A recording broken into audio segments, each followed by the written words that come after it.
great pass too.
That was just LID manip. I checked the ID to make sure I did it right.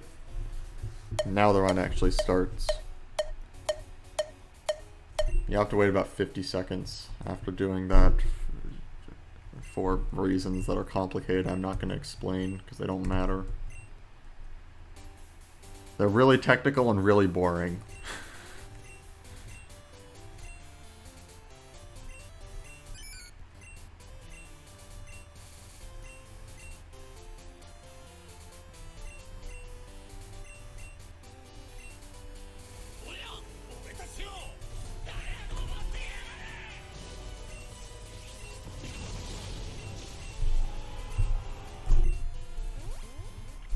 Guys, thank you for the raid. Host, whatever.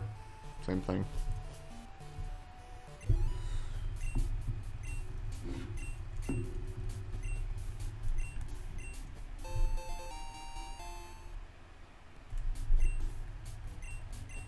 Oh, are you like actually planning to run this game? Because if you're asking for like advice on like starting to run the game, then it's different. Then you do need to know why I'm doing these things. But if you're just from a viewer perspective, it doesn't matter.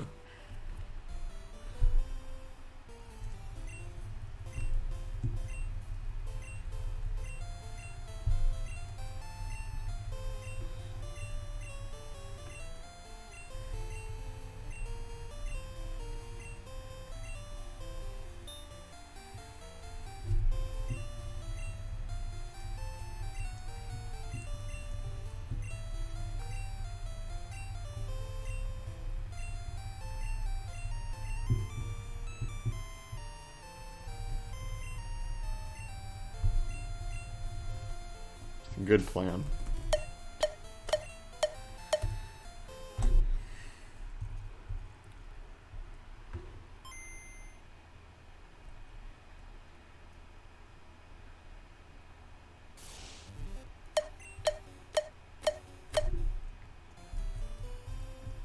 Cool.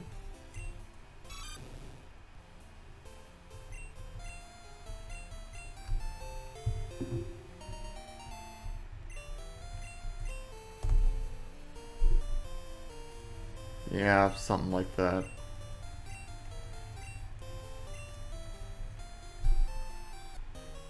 But I mean, if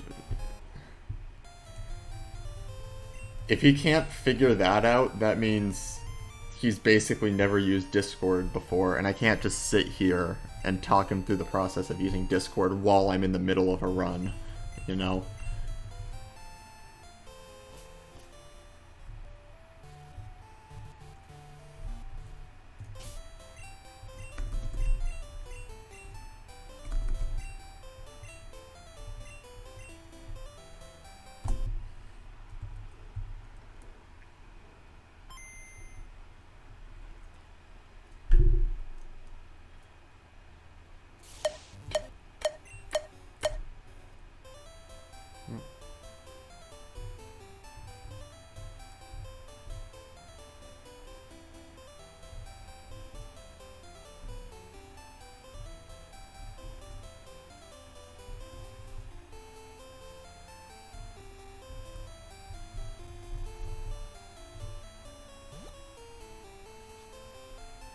Actually, somewhat surprised that worked.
Oh yeah, you absolutely need a perfect Nito for the route, yes.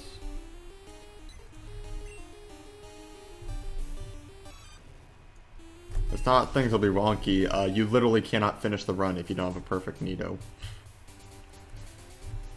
You'll die to Sabrina. Among other things. Probably just die to Misty because you won't outspeed.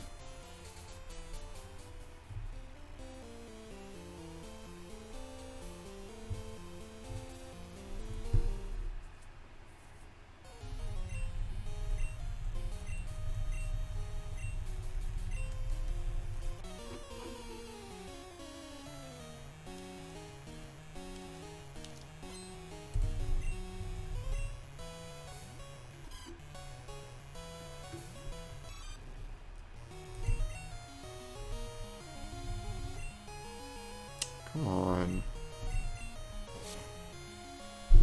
You have to clear the Nidoran appeared text box perfectly. You can't mash through it.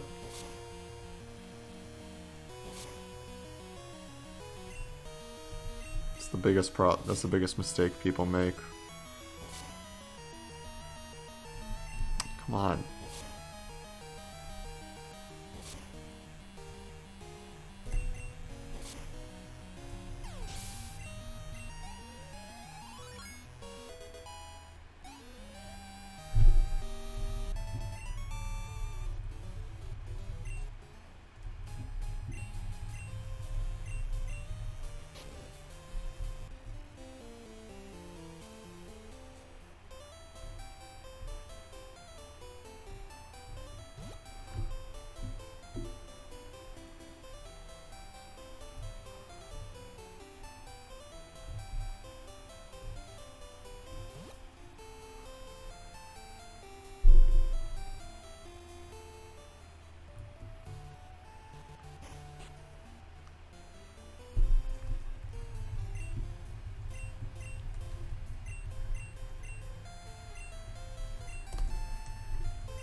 Well, good luck in finding something that works.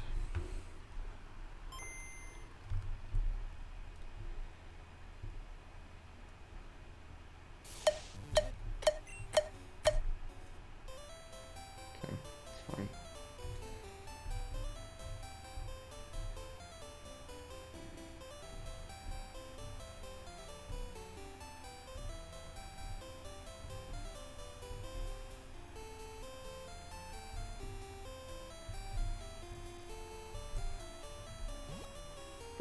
This path is super weird.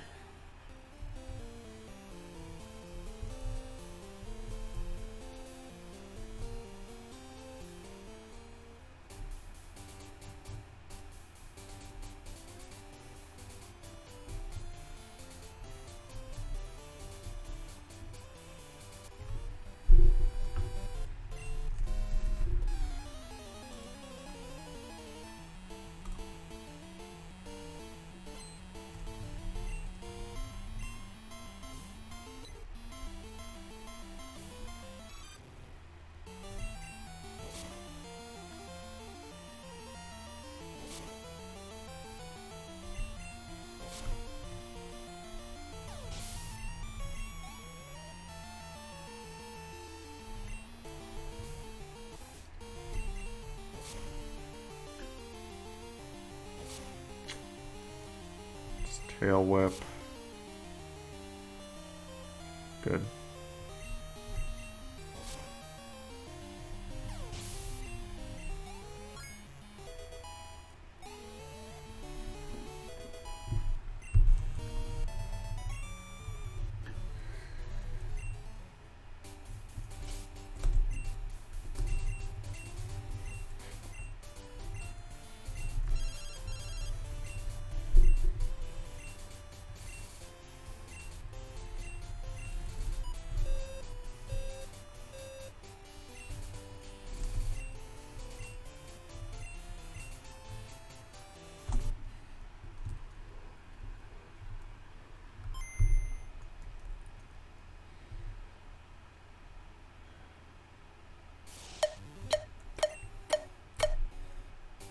That should be good.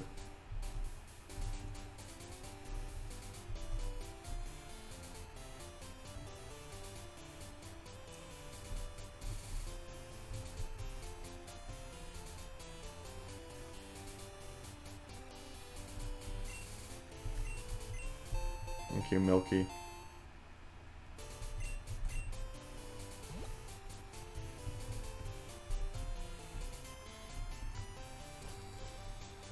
Okay, this run is like fine, I guess.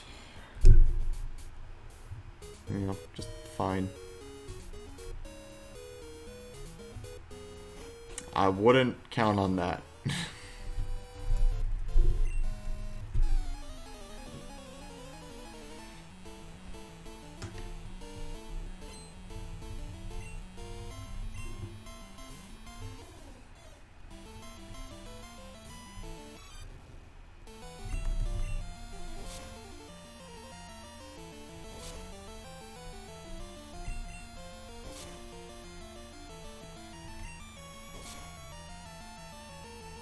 Wow, that was a terrible roll.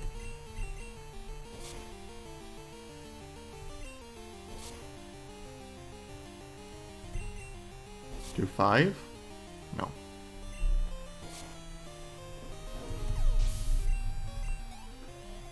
Nice.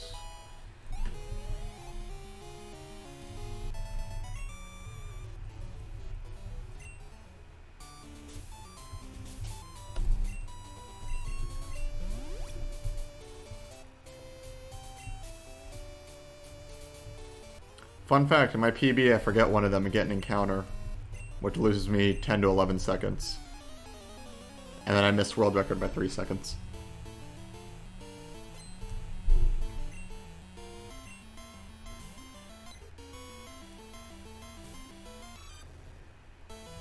World record at the time, at least. Now, world record is a lot better because Huang is an asshole and gets all the Gen 1 world records.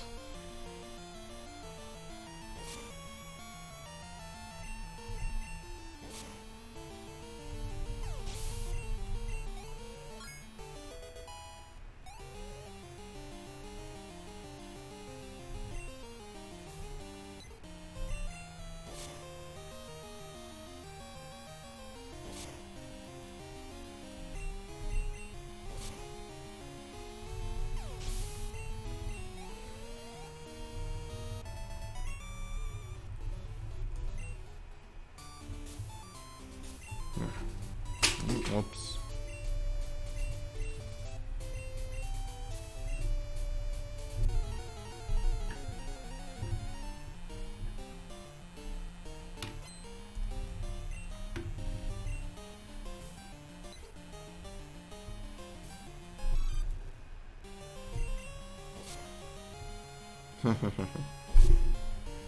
Yeah, probably a good idea.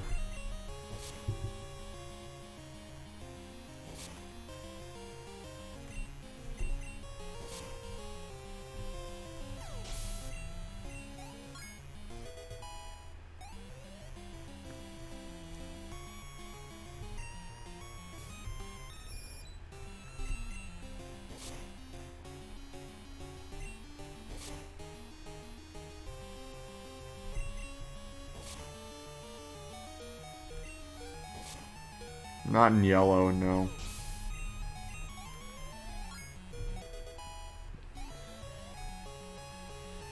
In yellow, it's just faster to talk to the Charmander guy. And get the Charmander from him.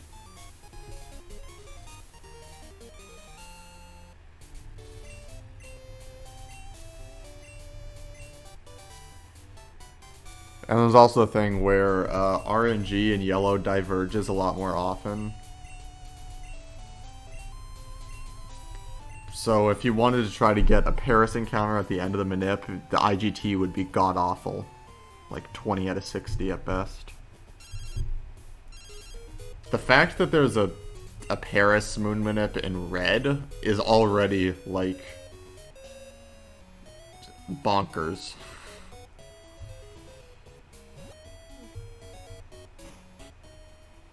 I'm honestly astounded that that manip exists.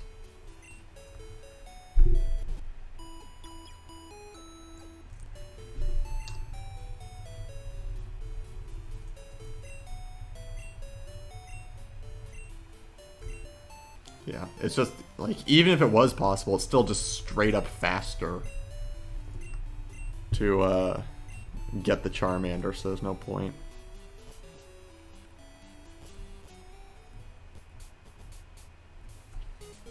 I'm pretty sure it's faster.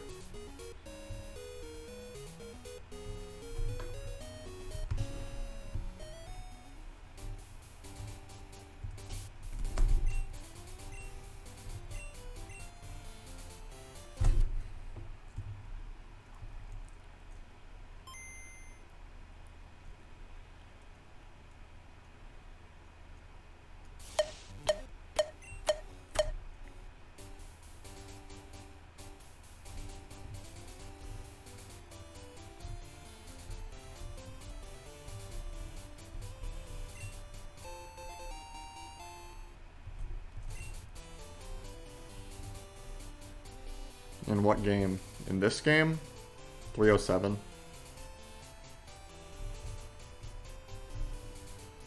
Stringflow has looked for a Cans manip in yellow, and the best one he found was like 20 something out of 60. It's not gonna happen.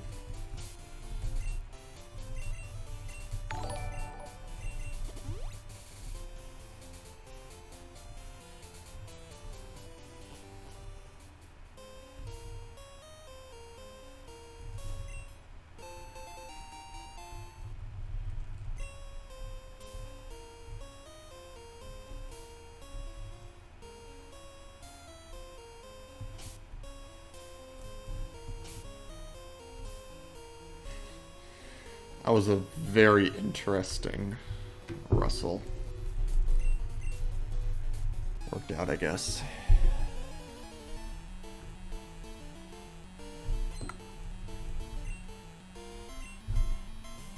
He's one of the better spinners to hit.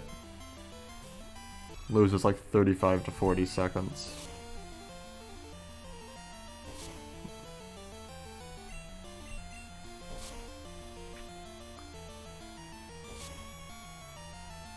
Because the fight's super slow, but you get to skip this fight right here, so it makes up a little bit of it.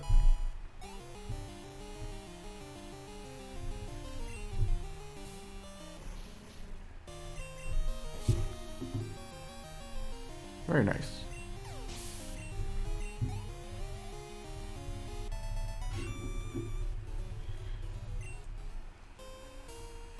I just need to save 4 more turns from crits, and it's gold split pace.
Tackle?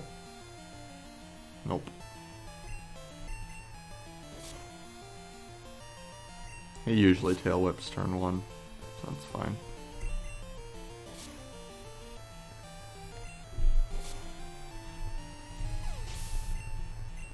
Alright, so now just hit me into getting the range. Alright, that's step 1. I failed step 2. That is very annoying.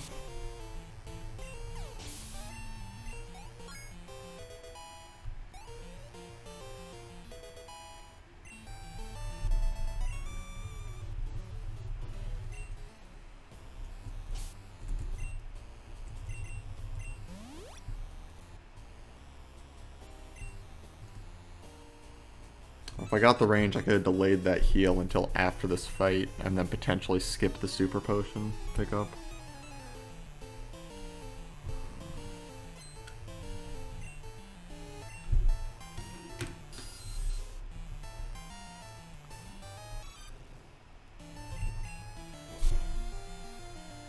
That's a terrible roll. Alright, Leech Life is good.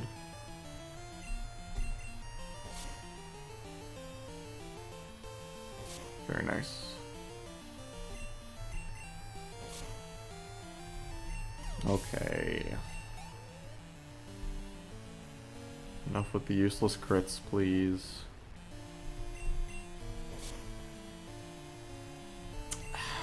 That was a low roll crit, which means this doesn't kill. Unless we crit again. Alright. Sometimes it be like that.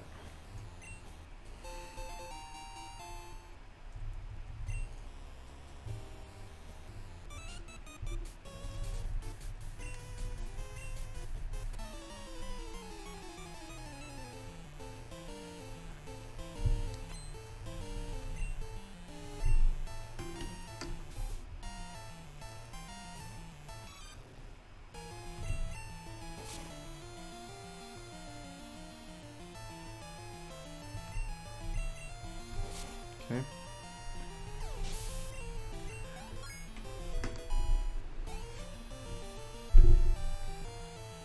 As long as I don't get supersonic twice.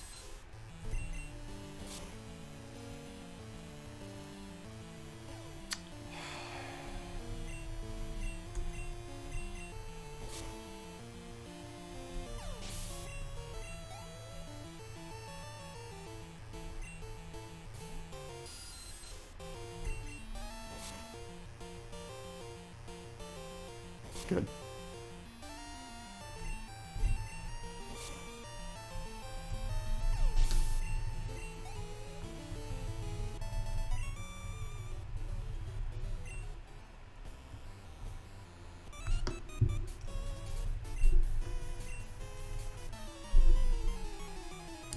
That was like an average well, I guess. Come on.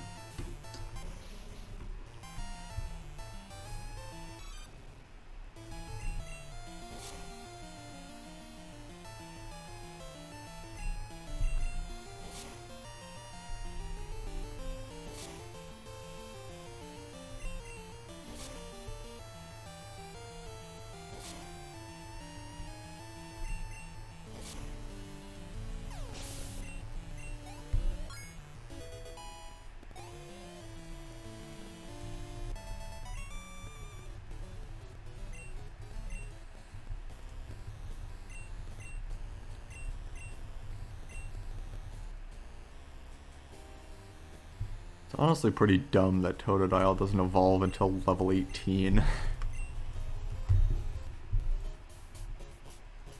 It makes the Bugsy fight super hard for no reason. If Totodile just evolved at level 16 like a normal starter, you'd be Croconaw for Bugsy, and then the fight would be basically free. Instead we get the X attack, which also makes the fight free, but you know, you have to slow down to make it. So, very good. If that hits, it's really bad.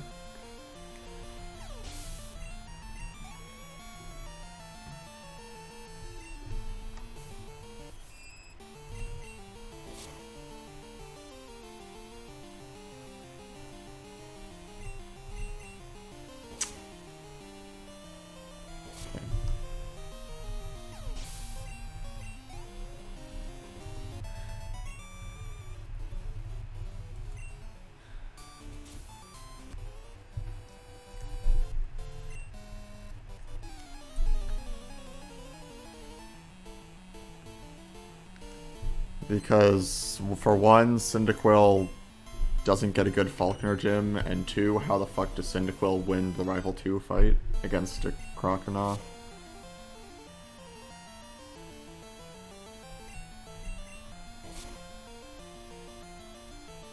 This doesn't die. No. Cyndaquil gets mud slapped in Falconer's gym because it's super effective against it, and that loses a shitload of time. Whereas Totodile gets Rage, which makes short work of that gym.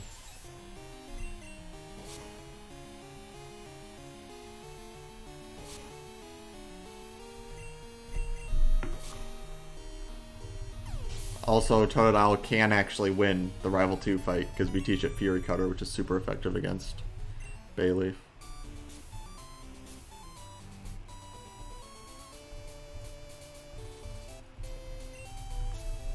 Yeah, I don't know how Quilava wins the Whitney fight either. With Croconaw, we use Fury Cutter. And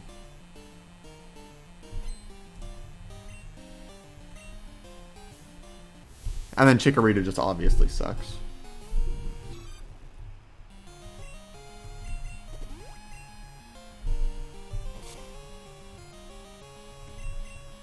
And when I say that, what I mean is there are obvious reasons why Chikorita is bad. You know, it doesn't get any good moves. It's bad against both the first two gyms, etc.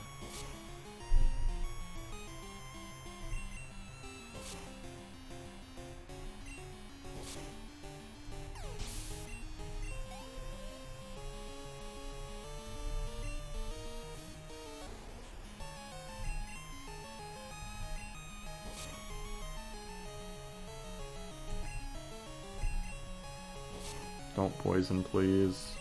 Okay.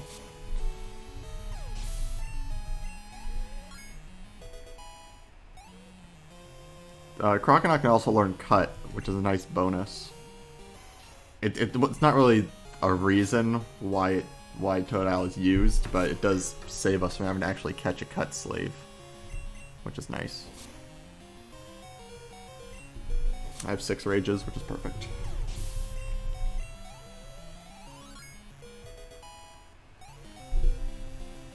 Yeah, and it learns Surf. Very true.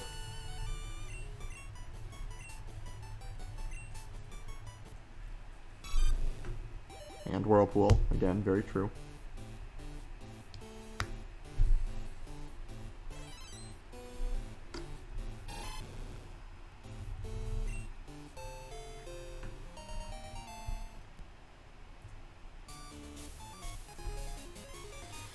But yeah, the main reason it's used is Rage and Fury Cutter. Also, it gets Bite in time for Rival 3, which is very nice.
Wow, that's the second spite today.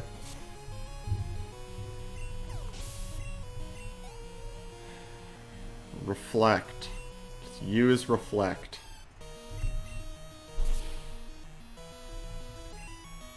Good.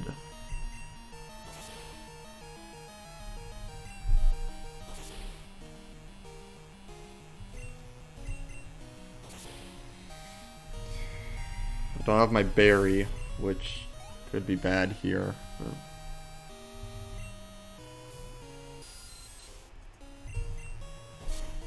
Just use Bite. Good. One more time.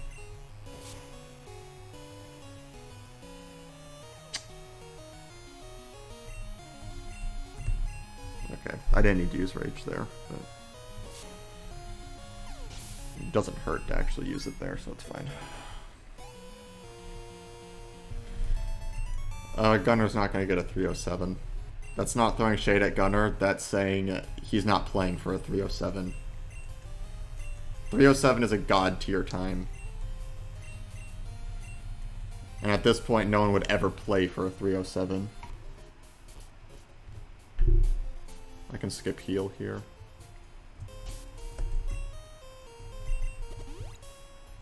Like, I'm also not going to get a 307. I'm aiming for a 308. Well, really the way I play is I go for a 309.23. But I'd like a 308.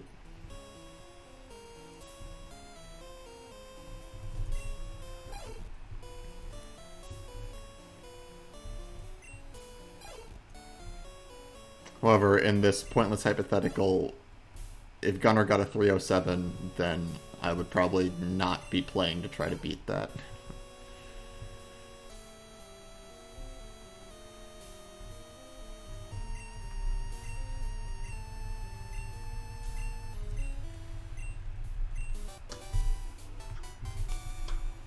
Yep, pretty much. 308 is just spinnerless, basically.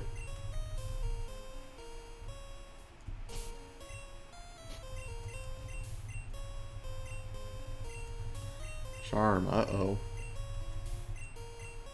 I don't actually think that loses any turns.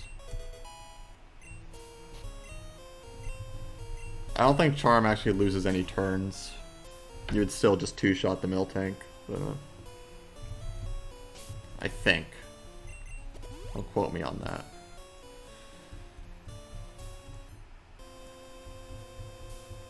But I find it hard to imagine that you wouldn't two-shot the Miltank through Charm.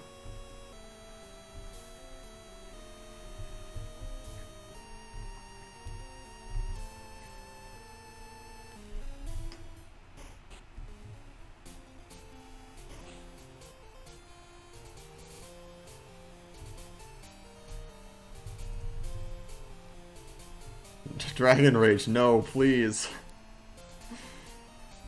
only have 60 max health. Dragon Rage actually does more damage than Thunder, I think. I'm pretty confident in that statement.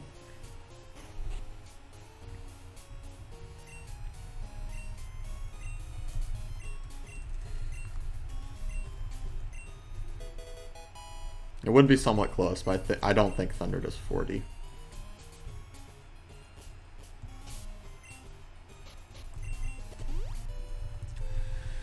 Alright, once more Into the Breach.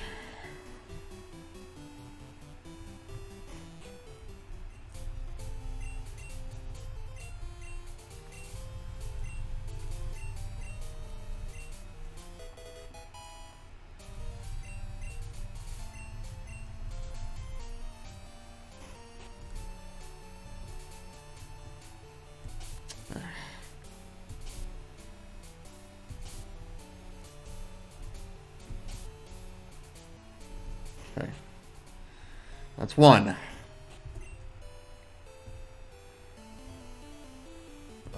The hidden power type is based on base stats, so since we manipulate the stats, we also manipulate the hidden power type and power.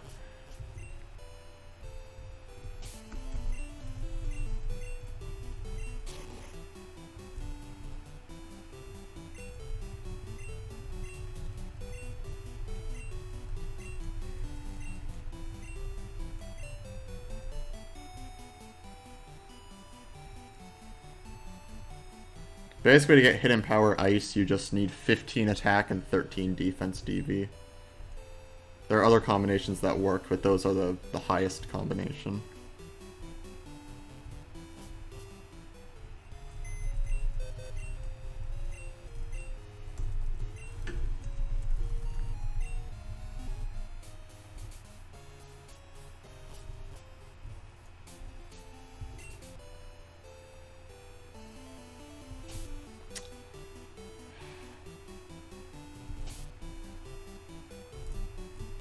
No.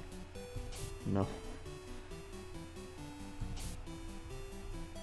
Jesus Christ, the spinner hell. Okay. That's one extra step. It's fine.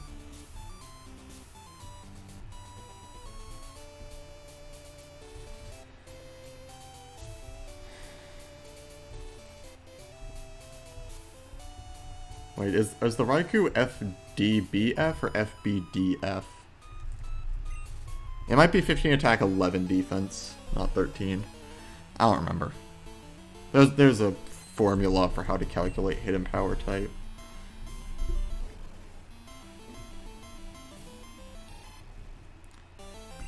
Hidden power base power varies between 60 and 70 depending on your DVs. The Raikou we get either has base power 69 or 70.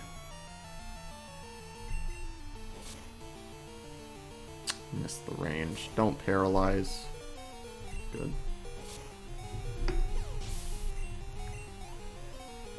Oh, it should be 13. Yeah, because if it was 11, then 15 would also work. So yeah, it should be 13.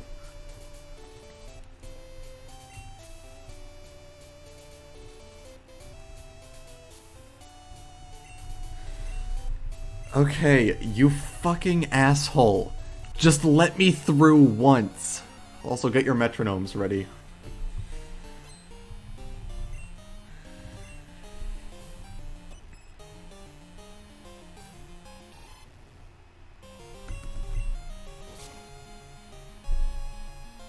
Okay, good start.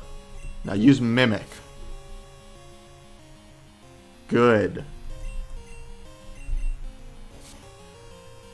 Just use Fury Cutter. Good.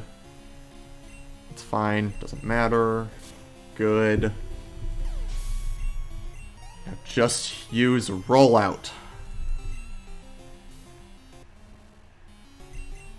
Why would you stomp? Okay, we hit. She's gonna milk drink this time. Okay, we crit.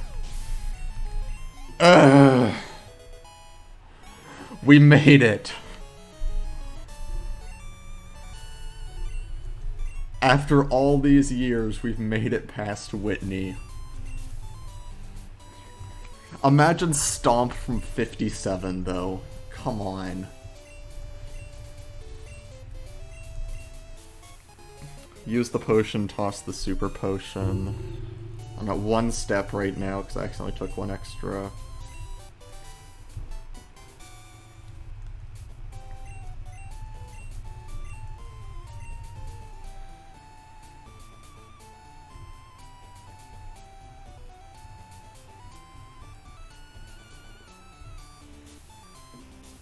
It favors rollout when you're at high health, but it can still use Stomp.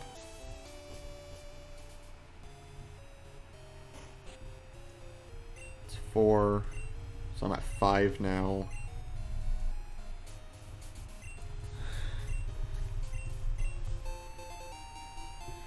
Raikou up only works on certain step counts. Well, it's just standard AI. These trainers have AI. So it's... the moves they can use are... they each have a chance to use them, basically.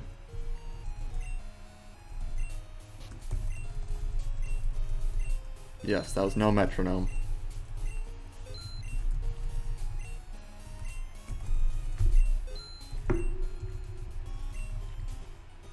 Look at how much money we have left after the shop, by the way.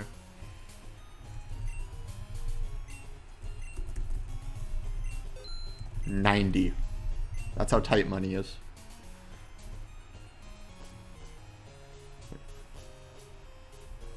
Had to do a bit of shenanigans to afford that 21st X special, which is super useful.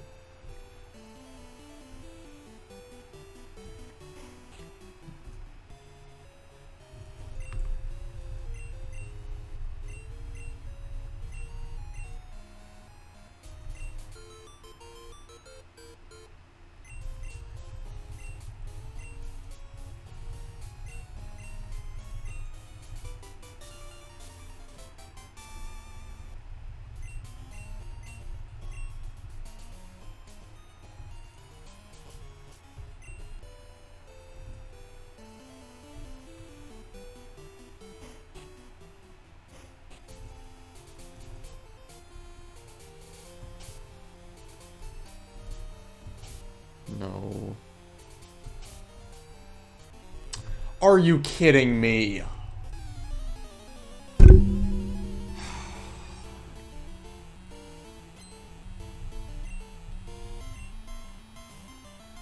Aren't I just fucked here?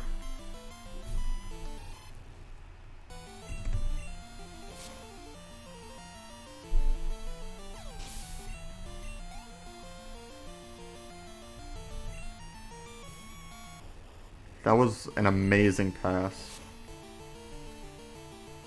That doesn't even kill.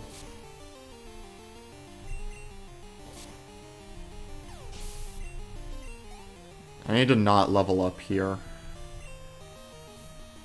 But I think I will.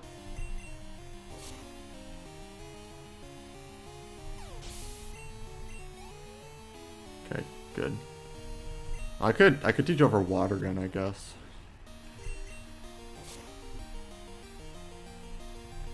Like, seriously? It's my one spinner, I guess.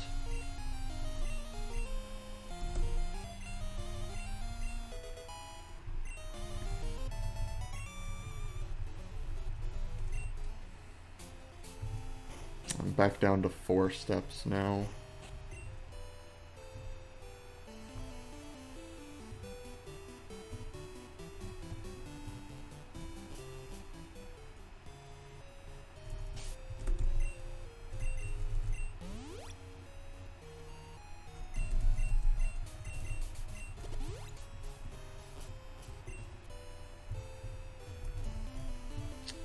Whatever.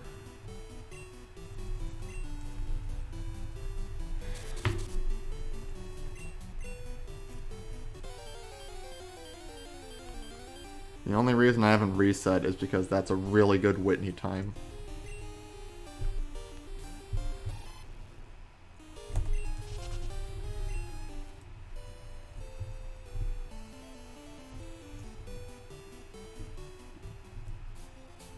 6.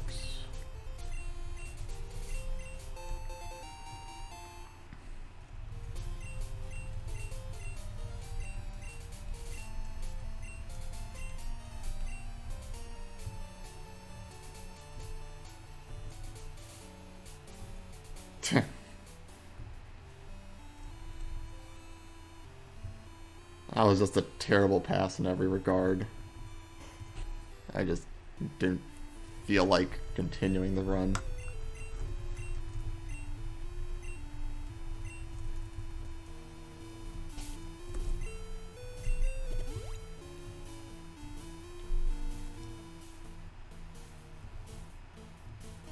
He spun before I got to the tile.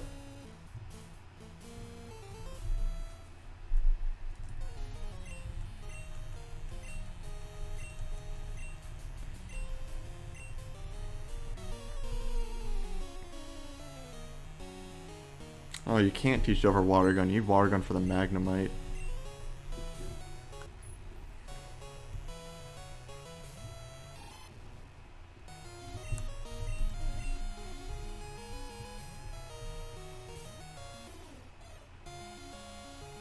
Fuck this game.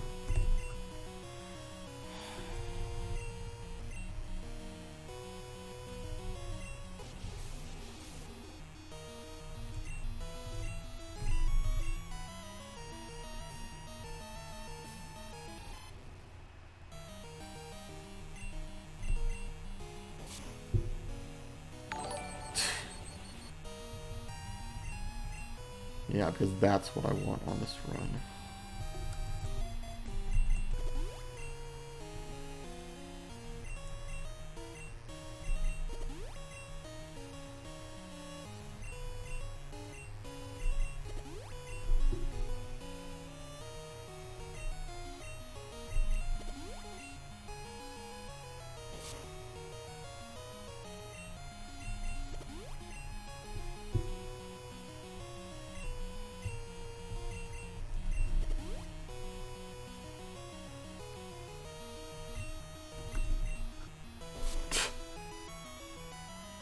Okay.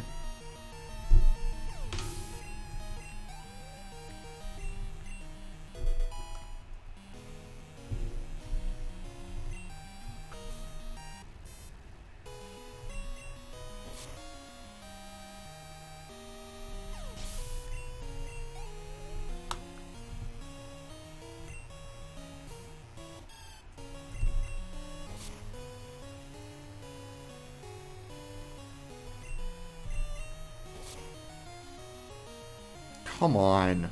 Just literally everything going wrong this split. Just kill me, please. Of course not. This fight could not have went worse, basically, without just straight up killing me.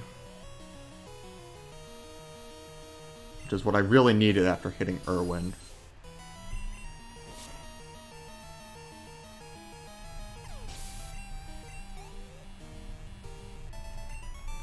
$47.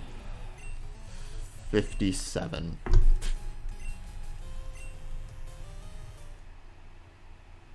This was a really good run at Whitney.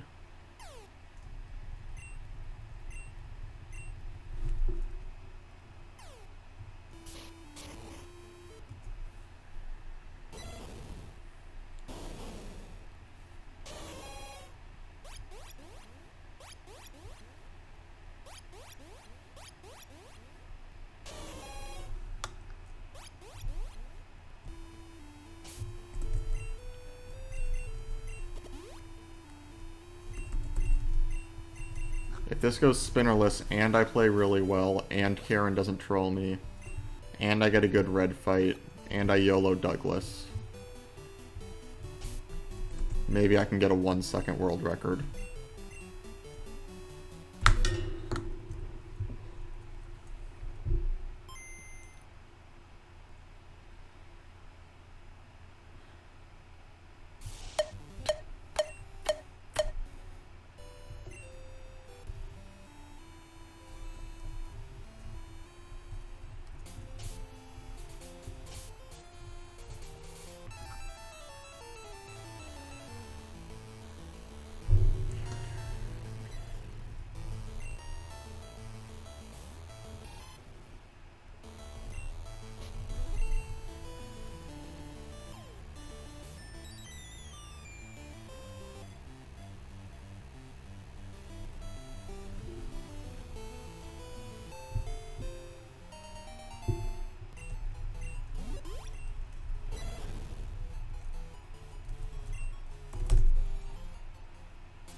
Oh my god.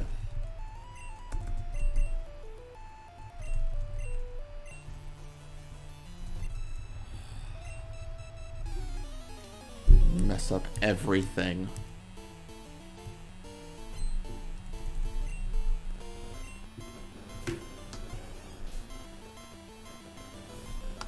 Just lose 10 seconds for no reason. Wasn't quite that long, but it's close.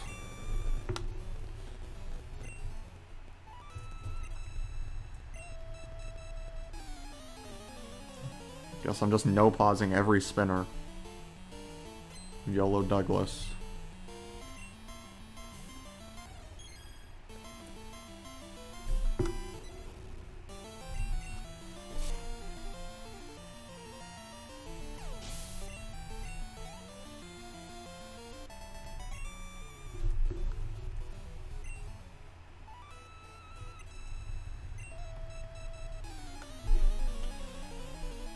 Well, if nothing else, this confirms to me that if you hit Irwin, you should literally just straight up reset, because nothing can recover from that.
Irwin saw me, and then I got the worst Rival 3 fight ever.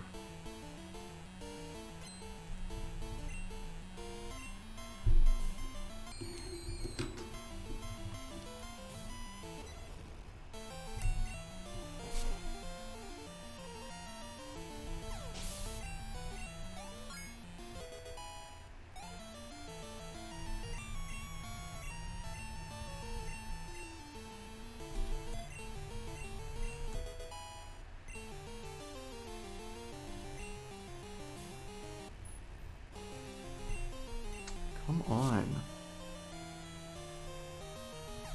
Barely even gonna be saving a time on world record now.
They have been extremely troll, especially Irwin.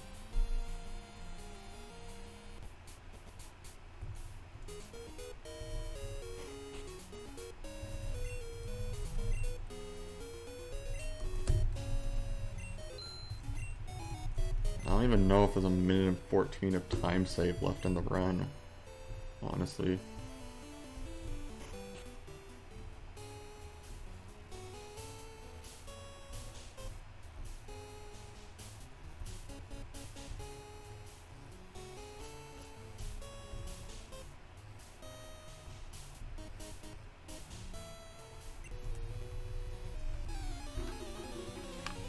Guess I can think about it like this.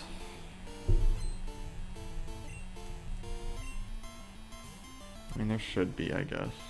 Literally just need to get a 307 caliber run from here.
Oh, no patronize the give up, please.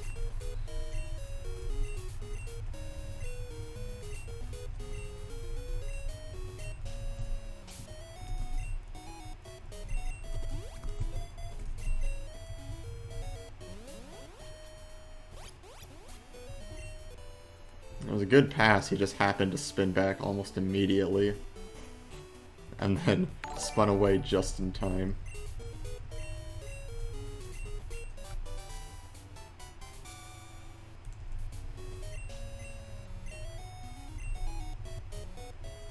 Nice.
Alright, time to crit the Chan.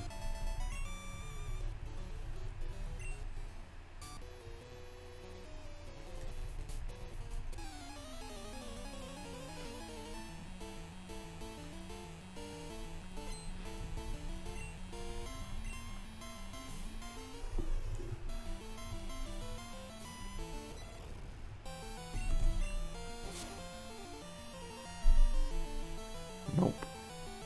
This paralyzes me, I reset. Okay.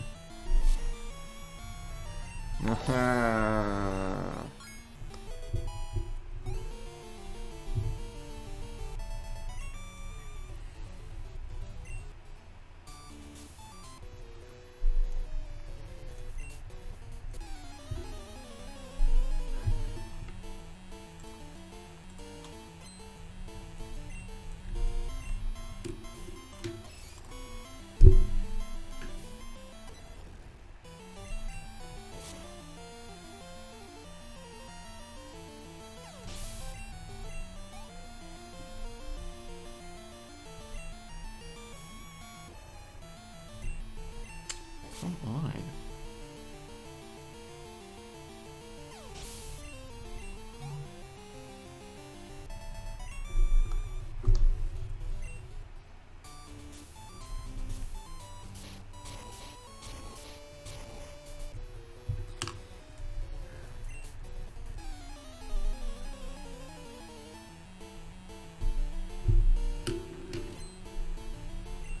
Indeed.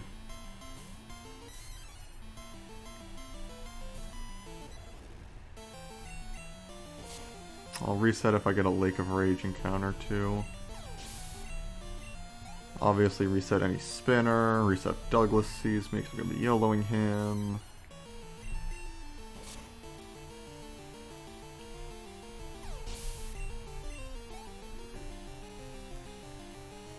I just have to play this extraordinarily aggressively if I want any chance of squeezing this out.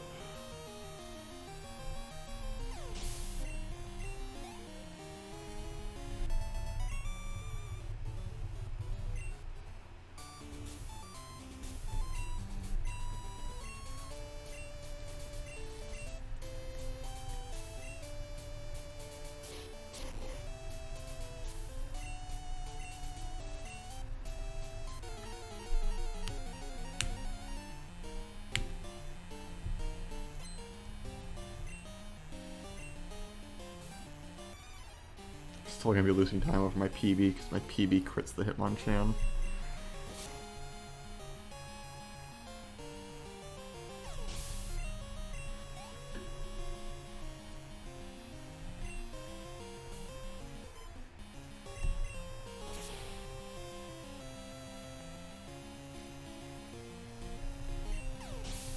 What's the third magnitude today?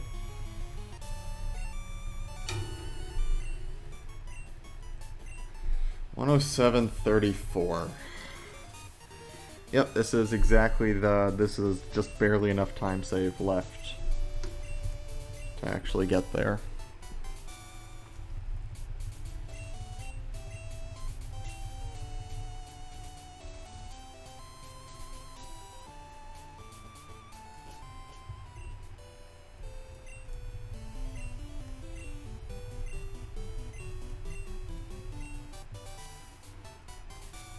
Down 3.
Yes, Douglas.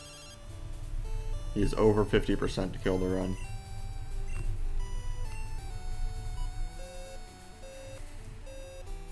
There's also a rocket spinner in the rocket hideout section. You have to pass him twice on foot.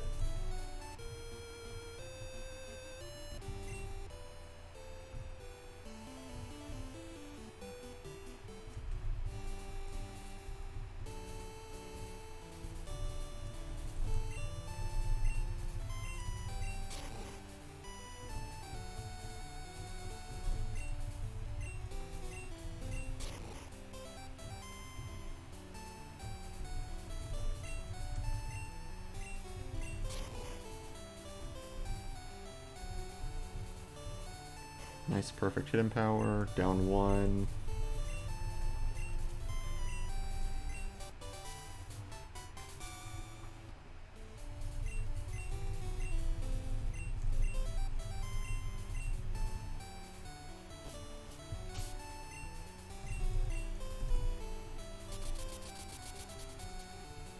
So again, counter here, I'll reset.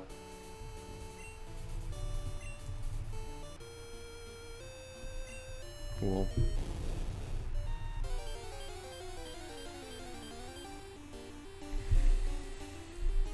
Oh my god, it's a shiny.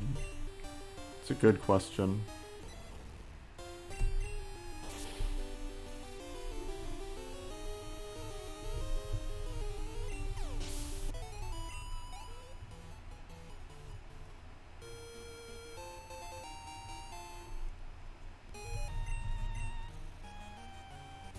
Okay.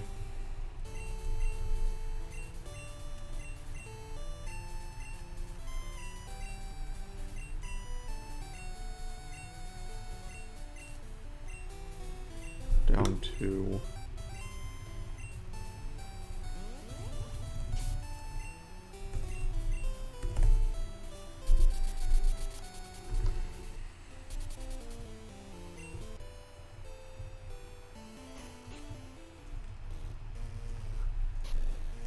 It's always yellow-red at the end as well.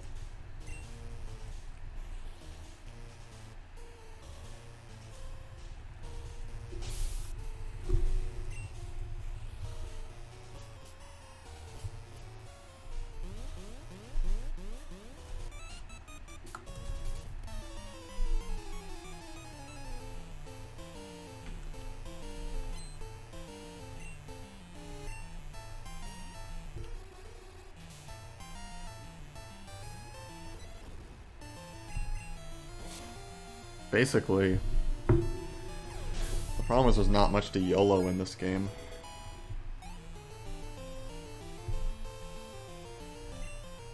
I'm going to be taking all the spinners very aggressively. That's basically all I can do. And then YOLO red at the very end.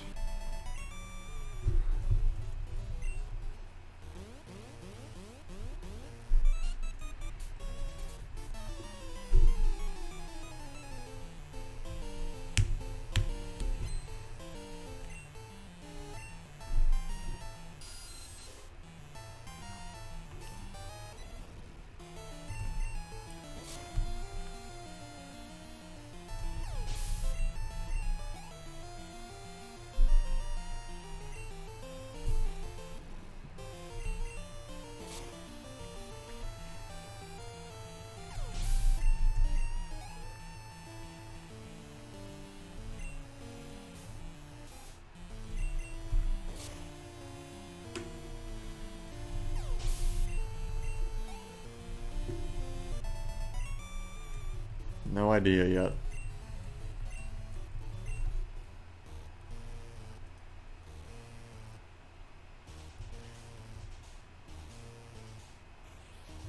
Literally, aside from that Rival 3 split, this run was great. And that's what's annoying. Like 39.20 is a really good Whitney time.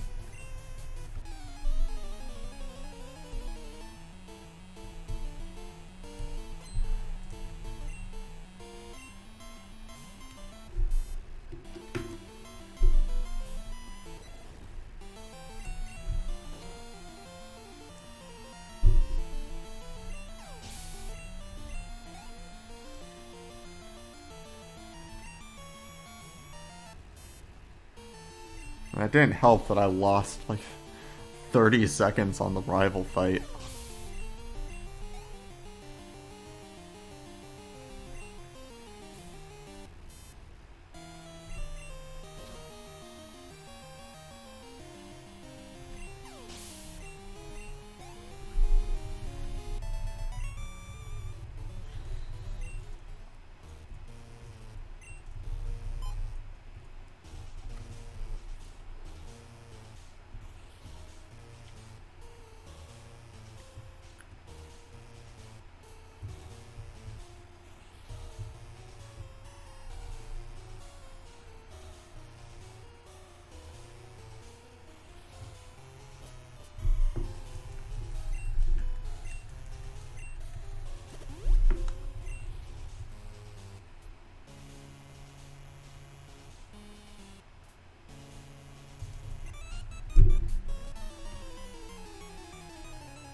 Alright, spinner time.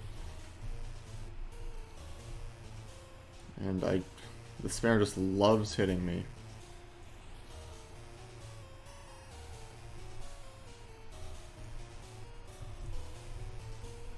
It's one. I have to pass him again on the way out.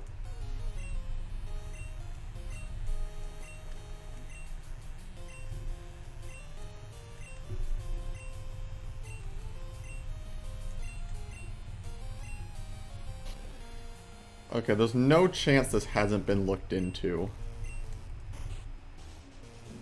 But has anyone ever checked if it's faster to escape rope after this fight and then walk back in from the other end?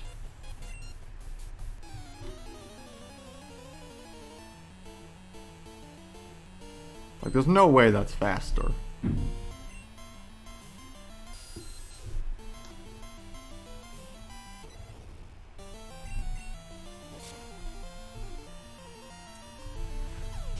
That also raises the question of how we're going to get the money, but that can be solved. Not quick attack for once. Holy shit.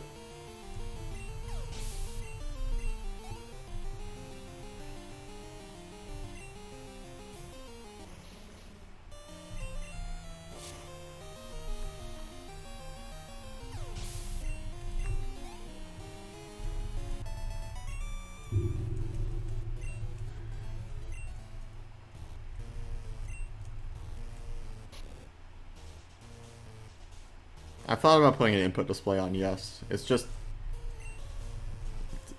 enough of a hassle to where I don't want to do it. Heart rate monitor I don't care about.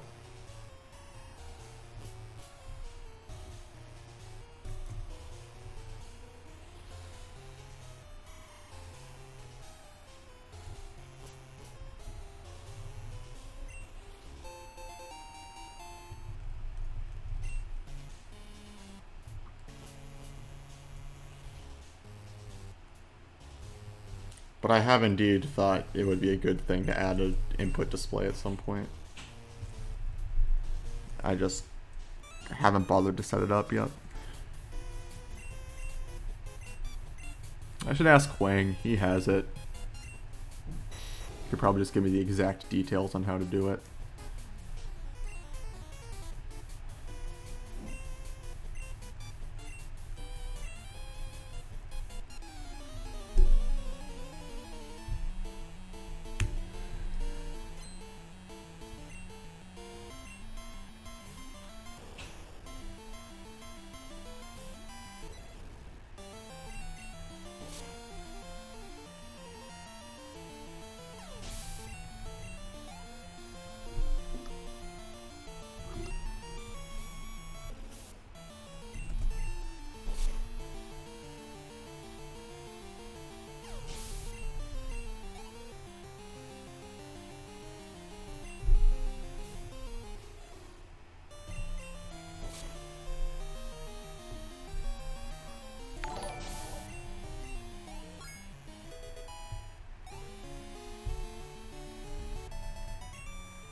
Alright, just get the shiny electrode and make it all worth it for continuing this run.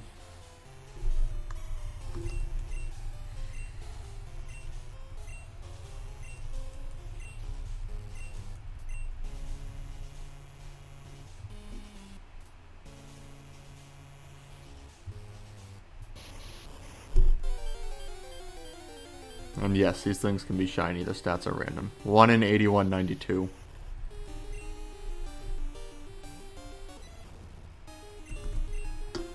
Which is 1 over 2 to the 13th.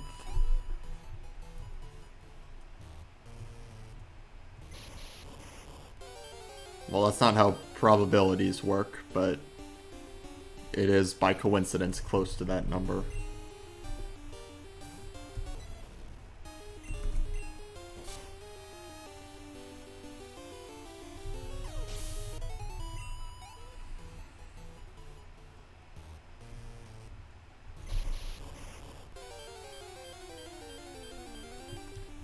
It's 1 minus 8191 over 8192 cubed. 1 minus the chance of not getting 3 shinies.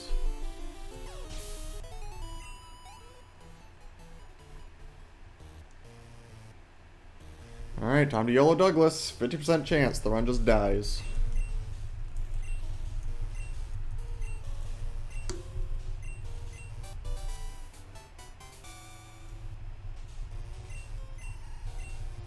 Yeah, because the number is small and you're only doing 3 of them, by coincidence it happens to be really close to that number. Or it's not really like by coincidence, it's because the numbers are small that it's close to that. But yeah, that's not the actual number.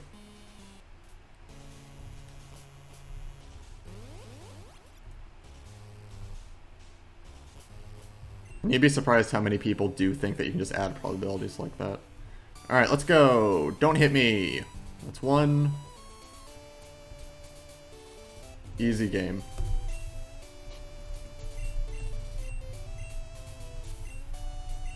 I always forget that I'm supposed to menu before I turn frame.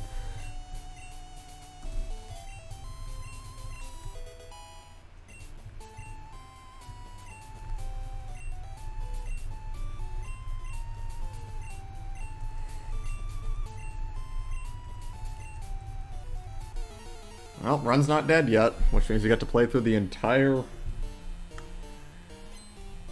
rocket section. Hooray.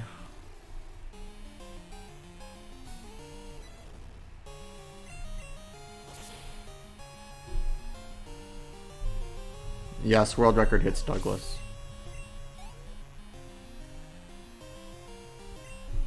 Alright, just crit this pile of swine.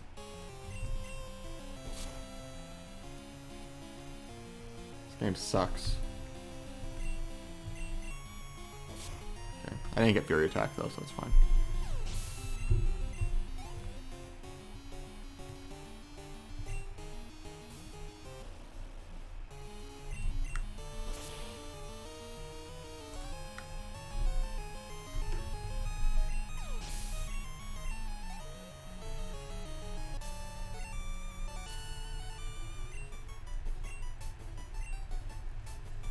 Wow, that golded. My gold crits the pile of swine, so that's a very hard gold to beat.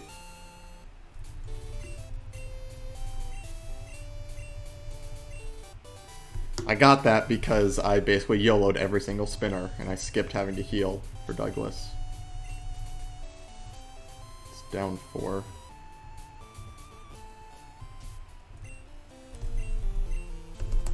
Oh, I forgot there's still Ernest. Alright, Ernest can kill this run, still.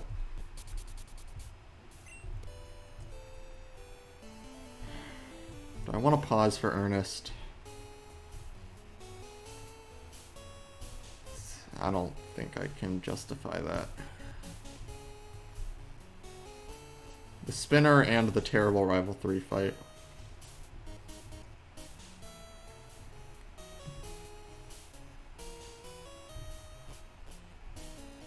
And yeah, I shouldn't pause for Ernest.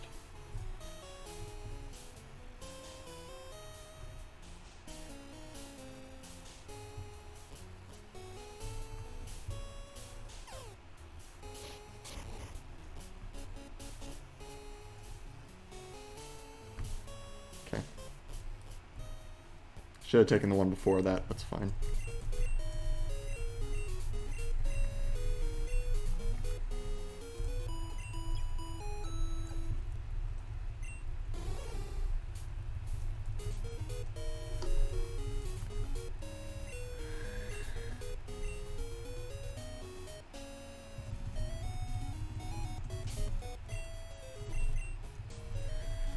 Alright, there are a number of things that can go wrong on this fight. They're all pretty unlikely to happen, but if any of them do happen, it's really bad. First off, both these Magnemites are 95% ranges. And if I don't get the ranges, it is extraordinarily bad. And then, on Steelix, she's 20% to Hyper Potion, which loses time. But it's not as bad as missing the ranges on the Magnemites.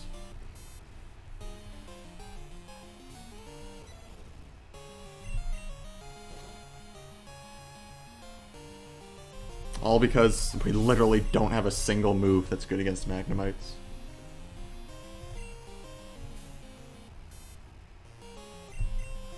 Yes, this is the best Raikou. Good. And now just quit the Steelix.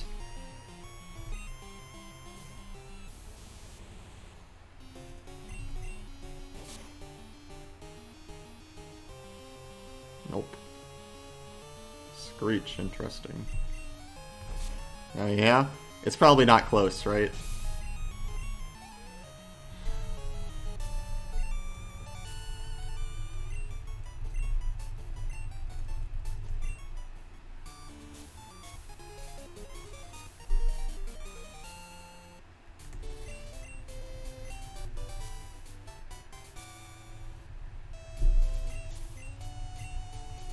Up 4.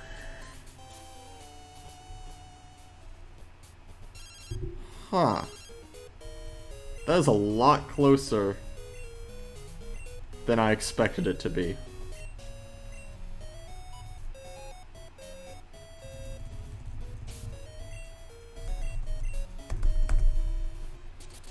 You have to factor, like, that's not the only thing though. We need to find a way to get the money. So the best way is probably 20x specials and 2 paralyzed heals. Because we need to afford that extra escape rope.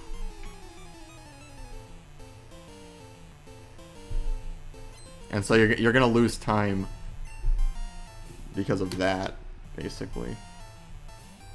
Rival 3, I hit. Yeah, there's also that. That thought occurred to me earlier. Okay, answer these in questions. Answer these in order. At Rival 3, I got hit by Irwin, and then got a terrible Rival 3 fight, and lost a billion years.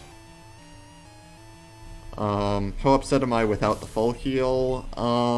I don't actually think it matters that much, but if we're also dropping a paralyzed heal to afford it, that might make it matter a little more.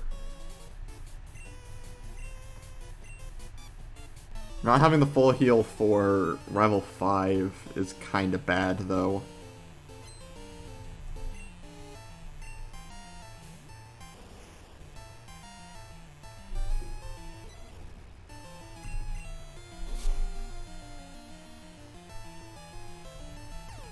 You don't get it. Well, there is. We can sell balls. But selling balls is extremely slow. Like, we're already talking about a strat that loses 3.5 seconds over a standard rocket pass. Or a fast rocket pass. So maybe like 2.5 seconds over a standard rocket pass. So if we start losing even more time to make this strategy work, then it's going to start not being worth it very quickly. I think it's arguably not even worth it at 3.5 seconds faster.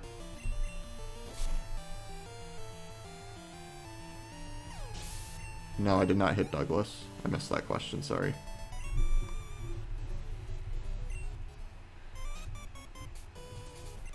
And money is already extraordinarily tight. We only have 90 Pokédollars left over when we're done the shopping, so we need to find a way to get 460 more to afford the extra rope, because we can't cut any of the other ropes. They're all essential. I think the best way to do that is 20x specials and 2 paralyzed heals.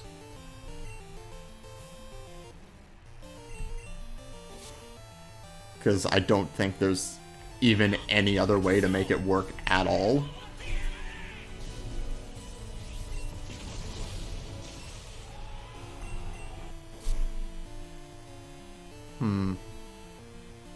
Okay, got that range. That's a 95% range also. Thank you for the host ender.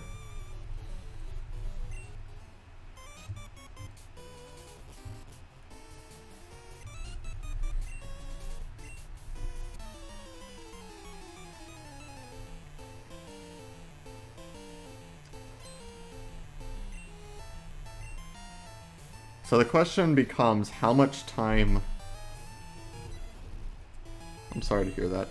How much time do we lose by only having 20x specials on average, and how much time do we lose to only having 2 paralyzed heals on average? Because I think that's like the only way you could drop enough money to afford it without selling balls. And there's no way selling balls is worth it.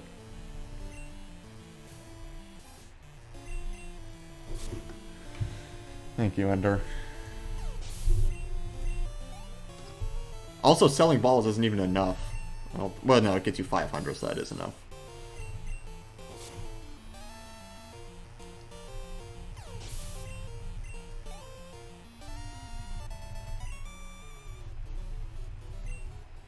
And then also how much time do you lose not having a full heal. Like, dropping the full heal doesn't really matter in a lot of situations, because you have full restores for them, but it does matter for Rival 5. Because you don't have the full restores yet, and if you get poisoned...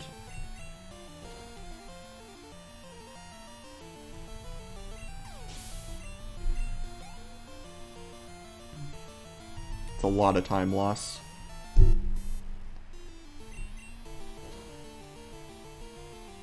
So it's like, I don't know.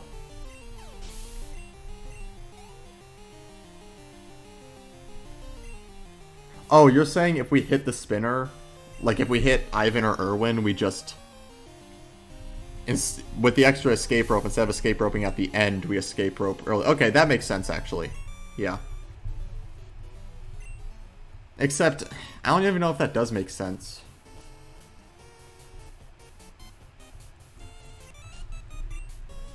Because at that point, you're kind of in YOLO mode, so don't you want to take the strategy that has the better top end?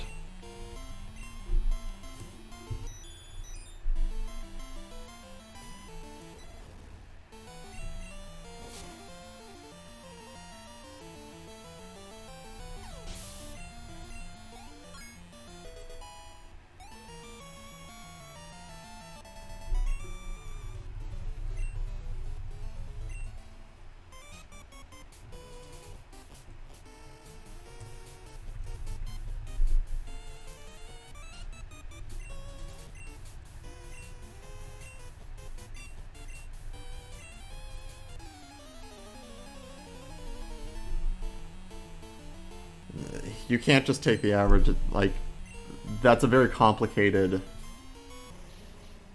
Alright, I'm thinking of something else.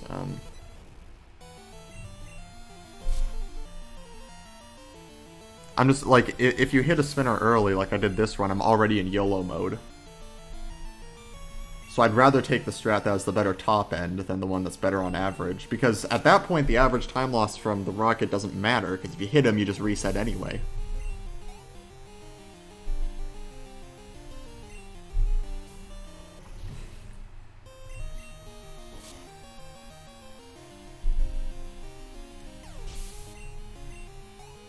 So just like, I don't know.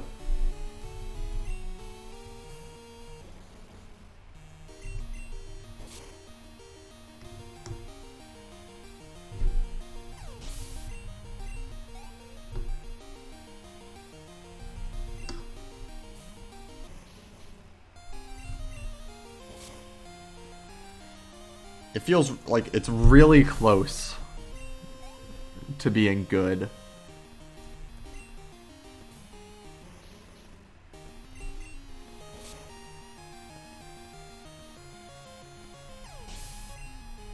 Oh, this actually... No, wait. There's something I've got to take into account here. I don't know how much this matters, but if we do this new strat on the hit spinner strat, we can teach hidden power on that menu as well. I need to walk. Jesus.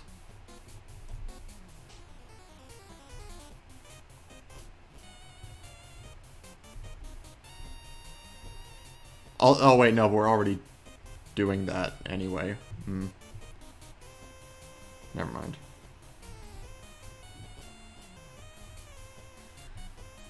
I don't know.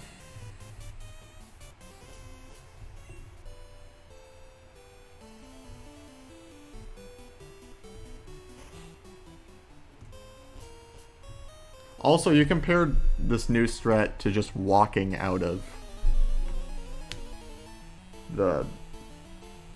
Oh, wait, no, it doesn't matter. I'm mixing up things. I don't know.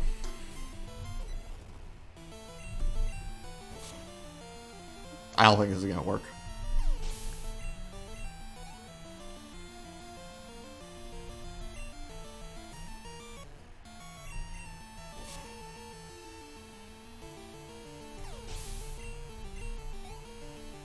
It's neat that it's close, though. I thought the walk back in would take too long. I didn't think it would actually be close. And so, the fact that it is kind of neat.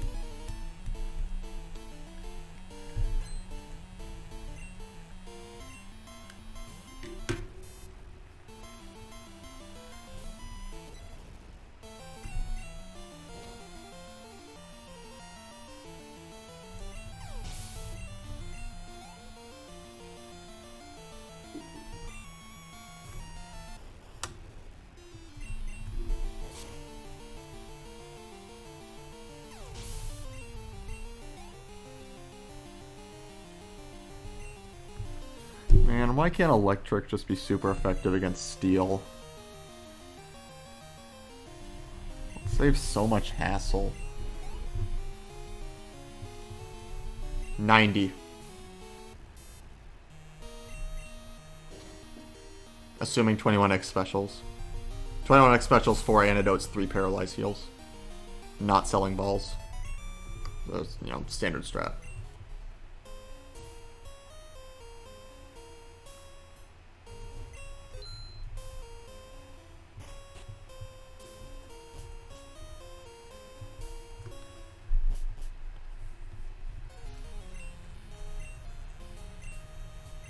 And 3 super potions, forgot to mention that one.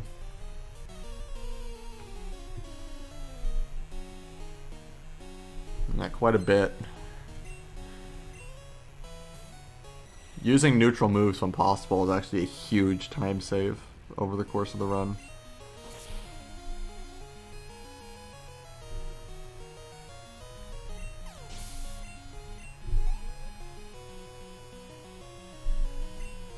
His name is so short.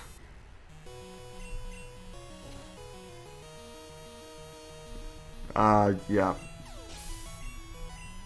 Yes, I have 2 extra power points for this entire section, going all the way back to when I got the Lance heal in the rocket hideout. So the PvP is planned out very, very carefully.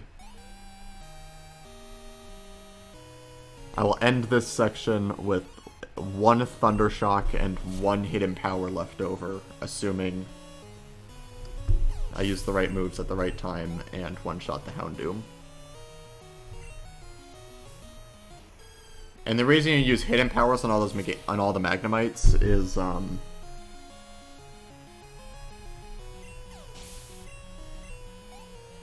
is because every single move we have is not very effective against the Magnemites, but Hidden Power is neutral against Voltorb, so it's better to use that one.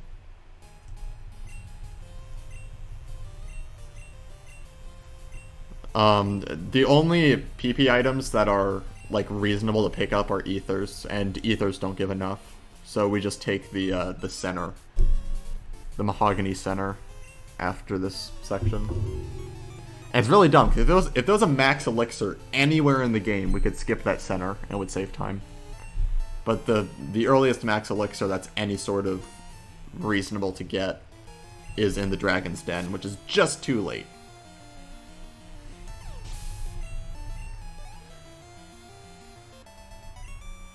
Yeah, I mean, only having 2 antidotes seems really bad, though. Because then you just pick up the full heal a lot of the time. And so what's the point? Dropping the 1 para heal is definitely better than dropping 2 antidotes, I think. I don't even think it's close.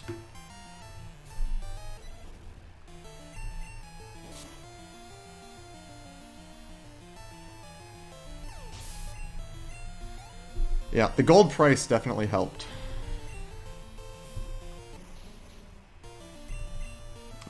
I got the luck I needed to, like, keep the run on life support, basically. There's still so much that has to go right, though. But, I mean...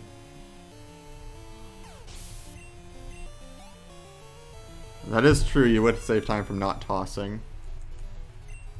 But I think the fact, like, using 2 antidotes before Rival 3 just happens so often.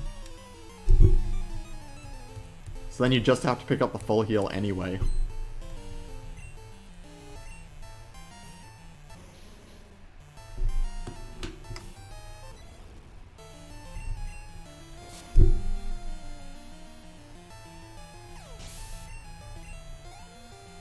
And then even still, this strat loses time over just not hitting the spinner. So, I don't know. I think we're missing one more thing to make it a worthwhile strat.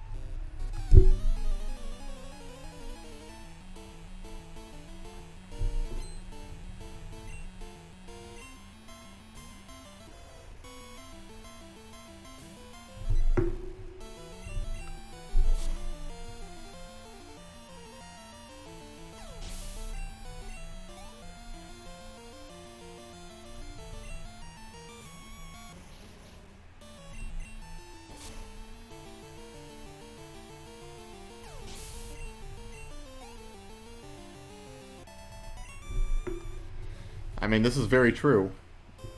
I just think even including that, it's still not quite worth it.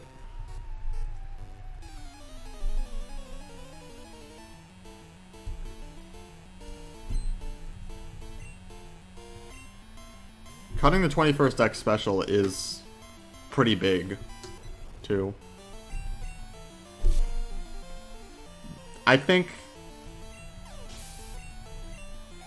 this could be worth it if you hit, like, first pass Ivan on a good run.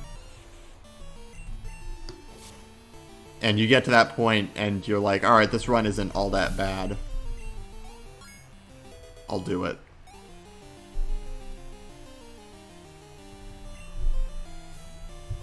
I think in that scenario, it could be worth it to do it. But I don't think it's worth changing the current shopping route for that. Not as it stands right now.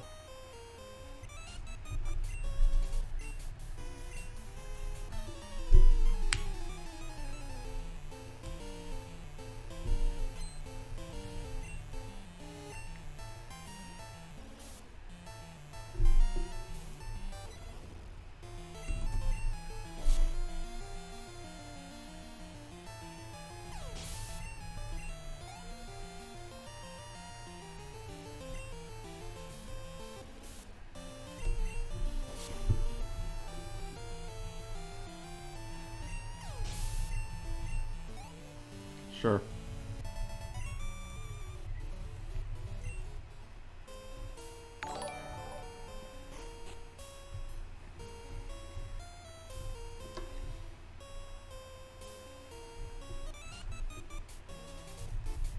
Bad news, everyone.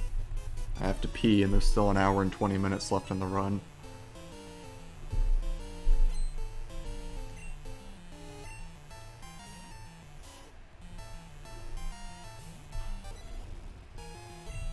I mean, I'll be fine. It's just annoying.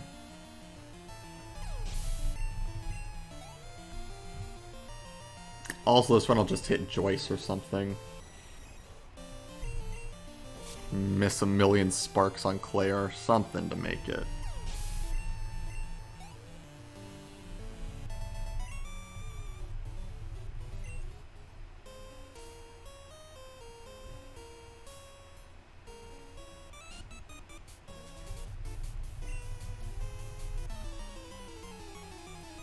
He did it in the old yellow world record, this is true.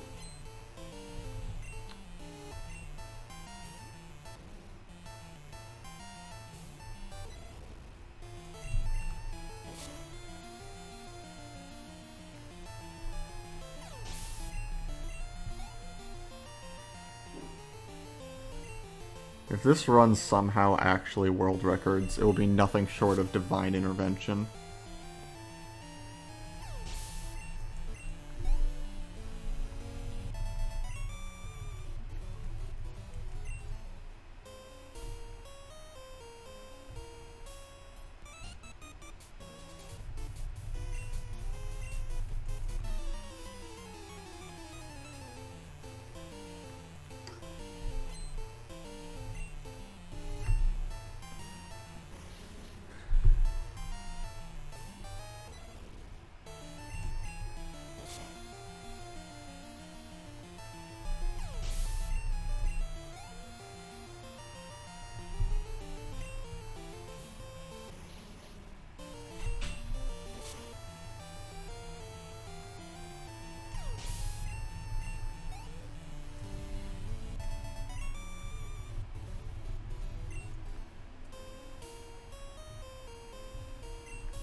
No, I'm not gonna need to pee myself. I'm fine.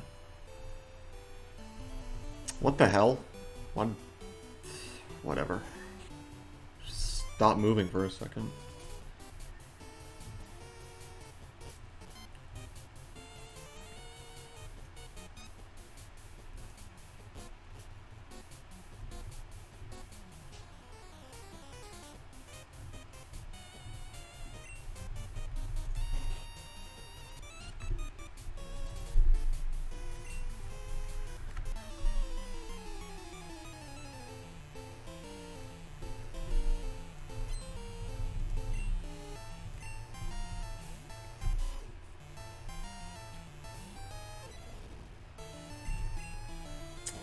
This thing does have quick attack.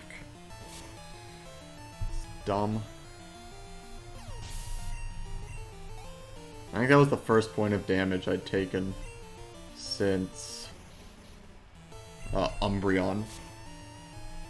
Yeah, that sounds right.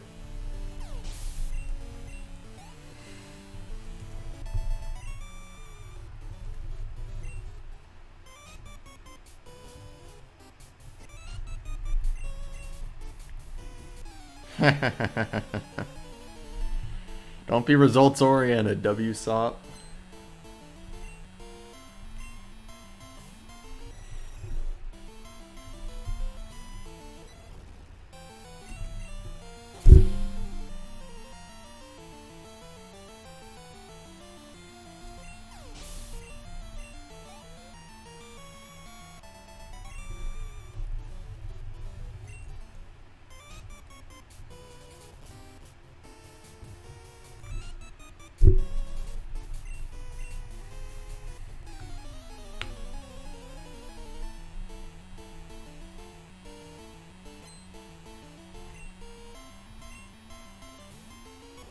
Well, it does if you're in YOLO mode, I think. That's the problem. That's probably true for standard runs.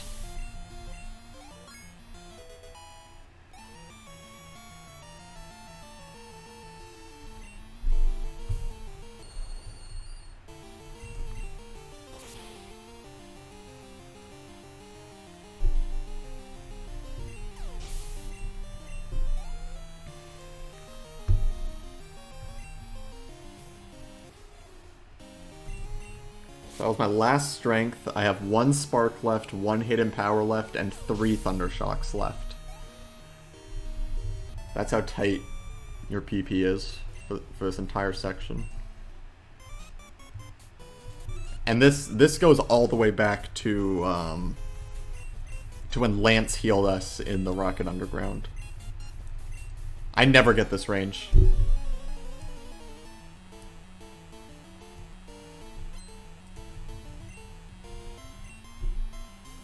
This is also true.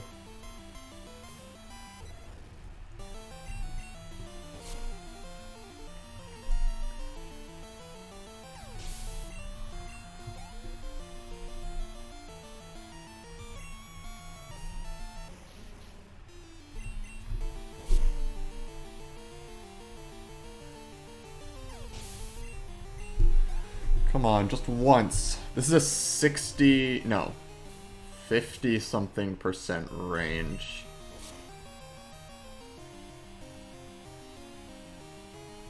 Yeah, I just literally never get it.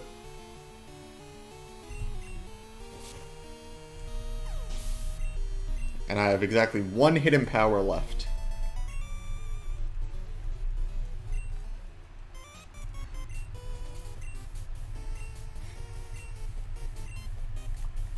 Well, when you think about a game a lot, this is true for anything. If you spend a lot of your time thinking about anything, you're eventually going to come up with ideas. And the inspiration for those ideas can happen at any time.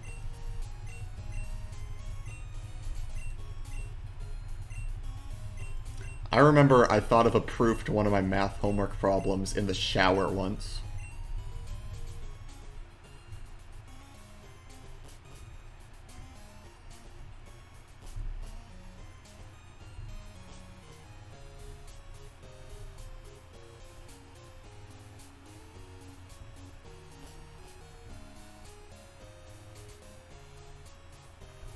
You're asking the wrong guy, buddy.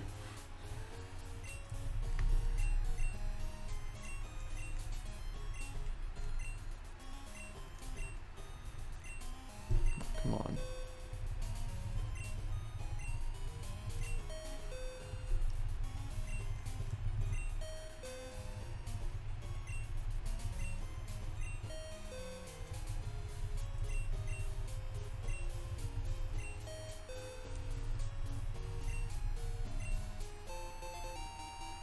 Down 2.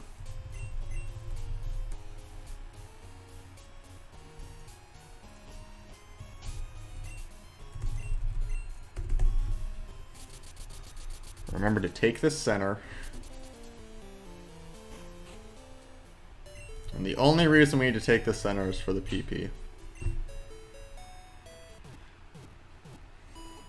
If there was just a max elixir anywhere in the game that was reasonable to get, we could skip that. It would save quite a bit of time.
God, really?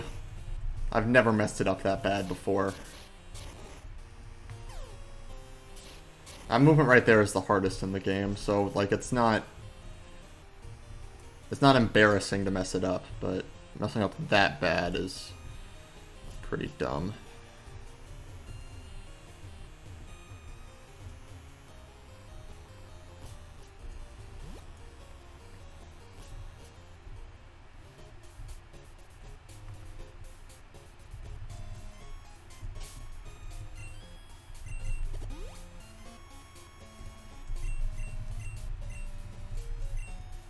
I hope that wasn't too early of a repel. It should be fine, but...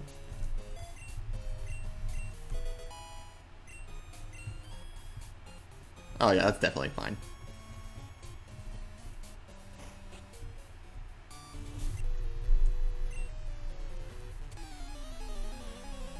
I just wanted to do it in a place that would give me easy movement.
Super nerd.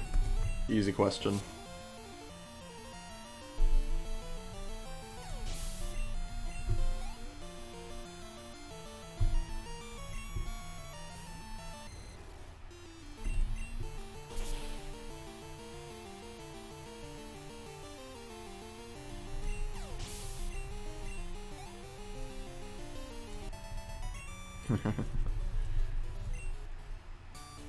I'm pretty sure there is a cool trainer, Jake coming up.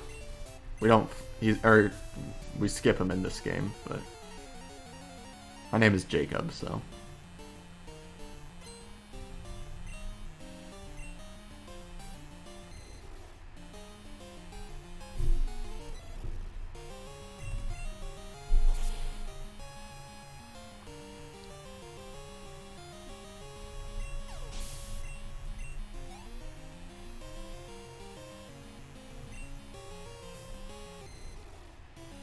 I didn't come up with like any of the strats used in this game. I sort of helped route the new shopping route, but even I basically just came up with the initial idea and then didn't do anything after that.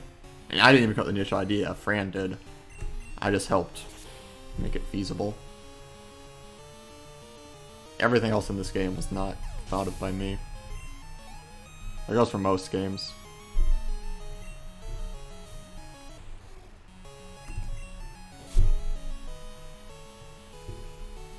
Okay, good. Very good. If you crit that strength, it's really bad, because then the King Dread full restores. And missing smoke screen is pretty good.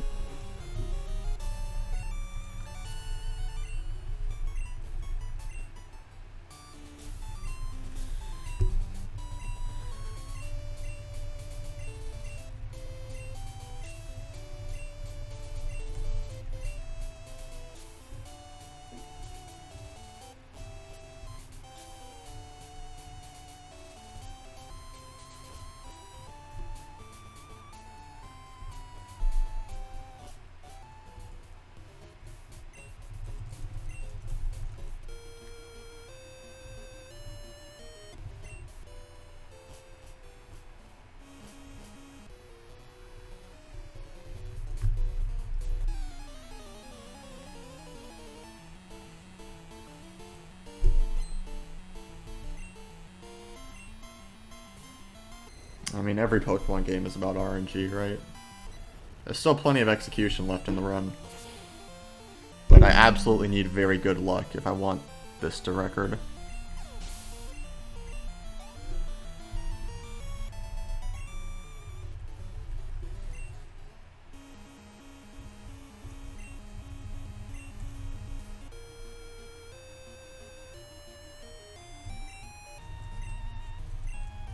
That's the only place in the entire game we use Whirlpool. And then Tojo Falls is the only place where we use Waterfall.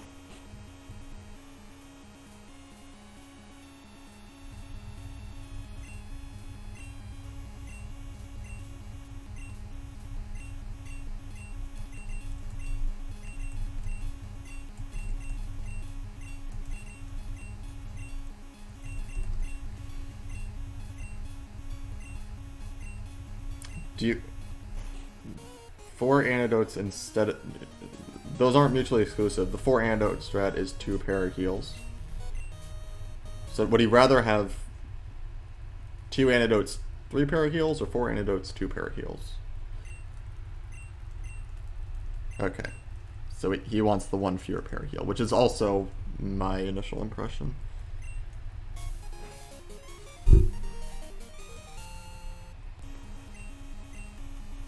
Yeah.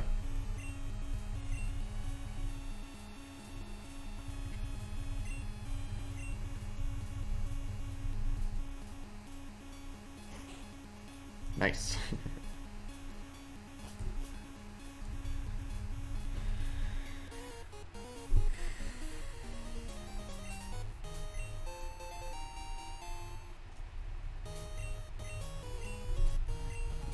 It's really bad. He has 3 Pokemon.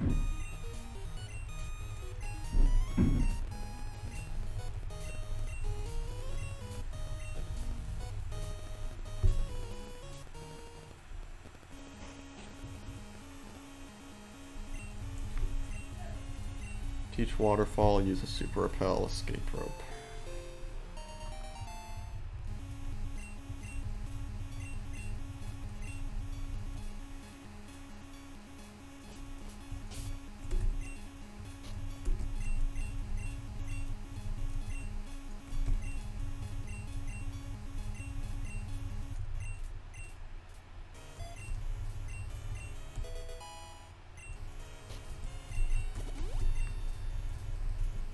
Yes.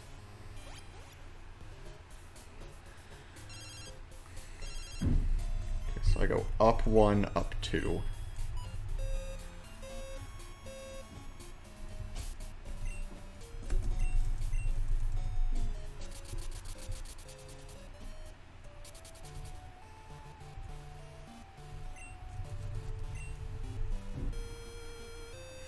Fair point.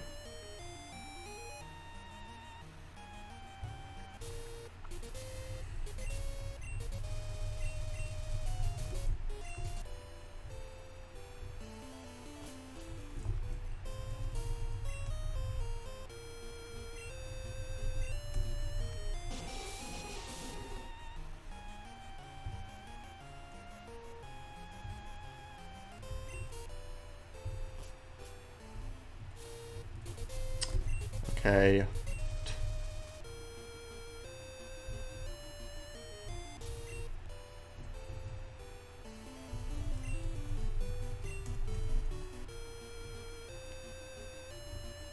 It's not a spinner, it's a rotator. I was not in any danger of getting hit.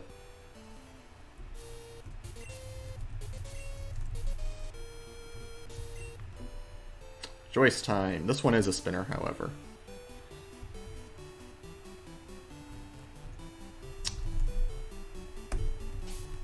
I have to take that.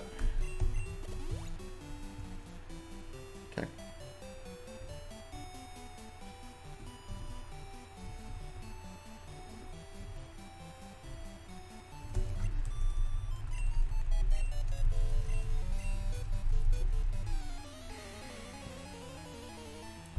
Now I just need a good Elite Four, and I'm literally just back in it. Also Rival 5. Also, this is a range.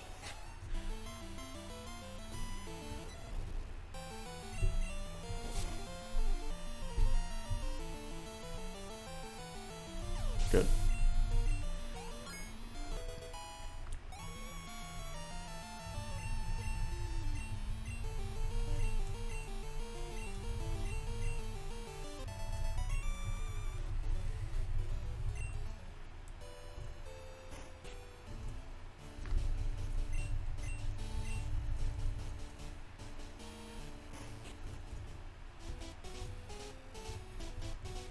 Honestly, the most variance is on Rival 5. There are a ton of ways you can get trolled on this fight. But because there's also a ton of ways I could save time. First off,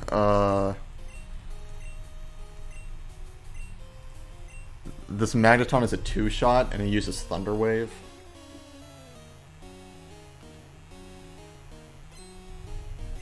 So if I just crit the Magneton, it saves so much time. Or if he misses Thunder Wave. Which he never does.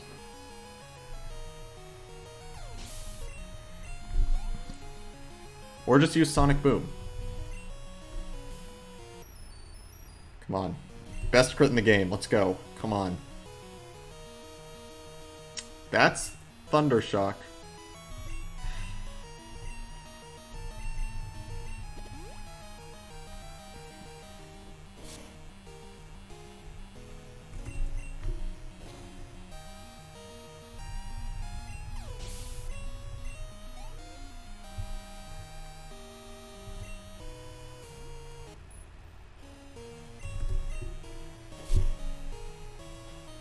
I should have sparked that Honor.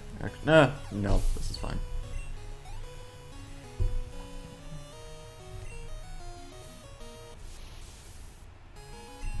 Alright, and then this Bayleaf is a 62% range. I kind of really need to get it. Come on, please. Thank you.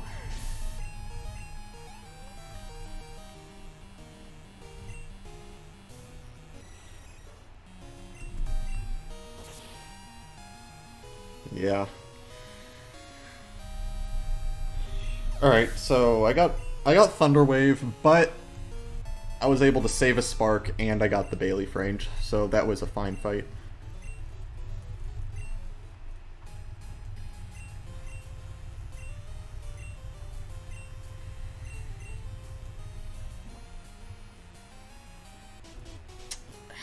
Bonked. Don't you do it to me. Okay.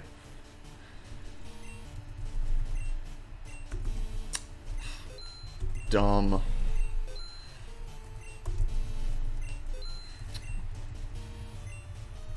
Bad shopping for no reason.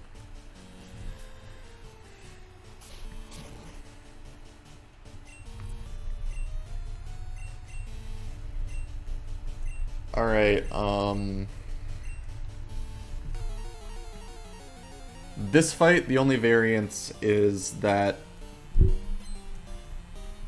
Jinx is a range to kill with strength, and I would really like to get that range. I don't know what the range is, though.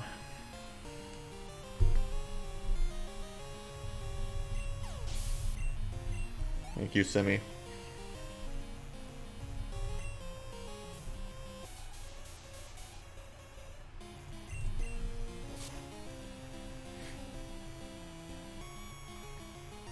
Good. There's no chance that this hasn't been thought of, but Spark doesn't kill Jinx, right?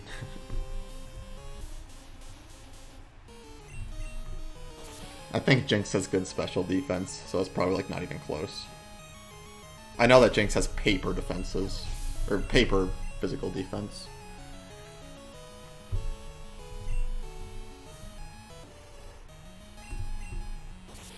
Yeah, like if Spark killed Jinx, then we would just Spark Jinx. So.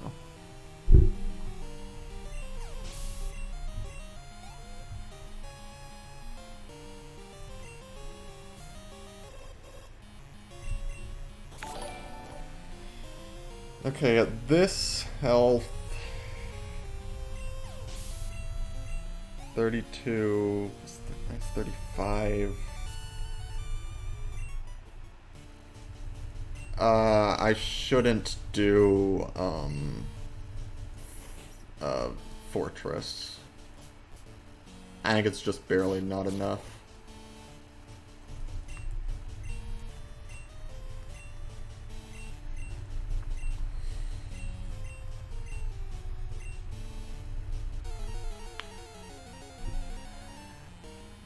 This Ariados is an 80-something% range.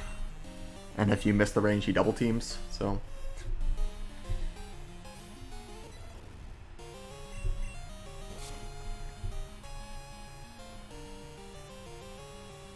Oh, come on. Oh, Giga Drain. Wait, that changes things.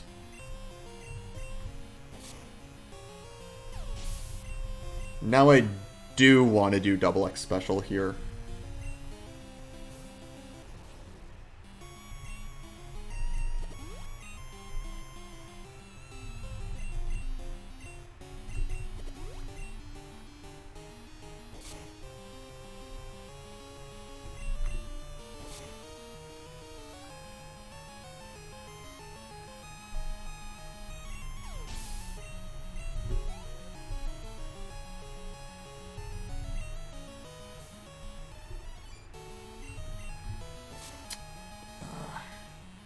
Hope I take enough damage here. I'm cutting it like really close. I need to be under 50% HP. So that tiny bit of extra damage made it worth it to set up an extra X special on the Fortress to take damage instead of stalling on the Hitmonlee later.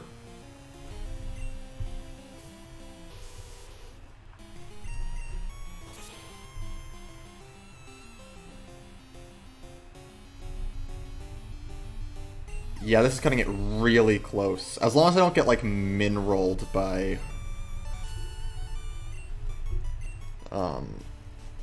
by Dig or something like that, I should be good.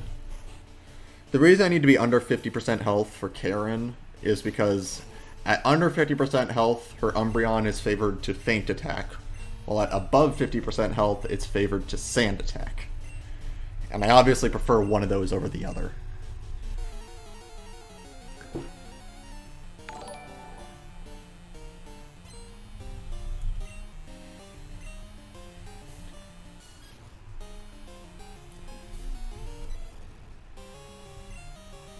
So this thing always uses Dig.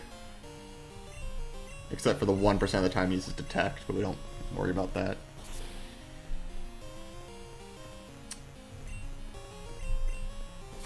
$109. I need to get down to 93, so as long as Mach Punch does 16.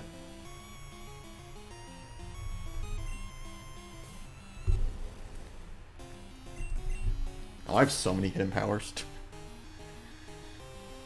I have a ton of extra moves because I was able to Spark the Muck and Thundershock the Magaton.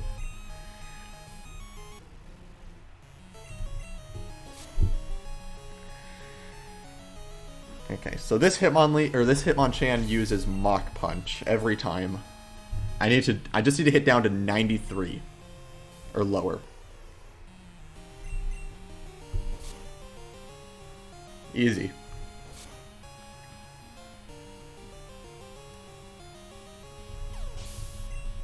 I did 19. Okay, so the damage roll is probably like 16 to 19, huh? Maybe 17 to 20.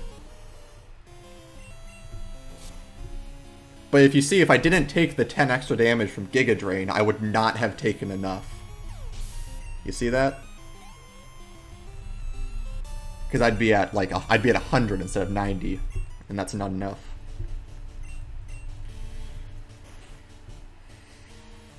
Alright, this Umbreon can still use Sand Attack, and if it does, I'm fucked. Well, it only happened because I missed the range, and... there were other strats I could have done. It's not necessarily a good thing, but it's better than Double Team, so... This turn is when he's most likely to use Sand Attack. So I really wanted to use Feint Attack. Good. Just another Feint Attack. Good. One more. Good.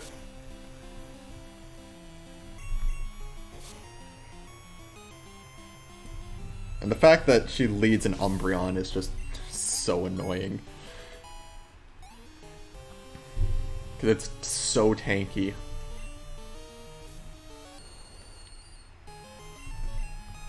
Five of each. So I should Hidden Power... Yes, I should Hidden Power Gengar and then Spark the last two things on this fight. Yeah.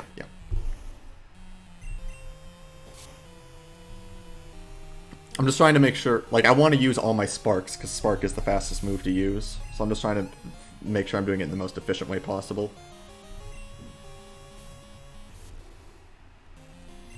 Because this will give me 3 Sparks for Lance, which means I can Spark Gyarados.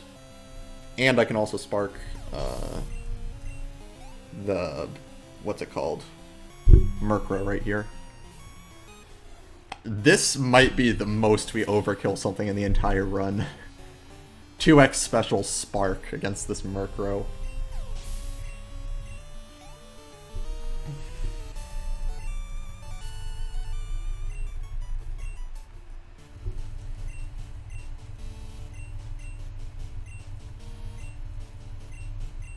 Well, we strength that, but yes, that Slowpoke is another candidate.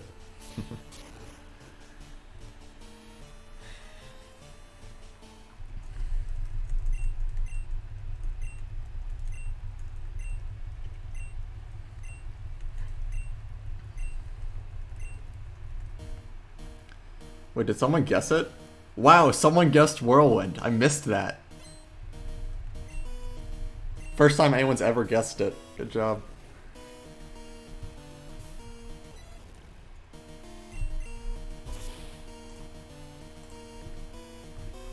Yeah, of course it was Whirlwind, right?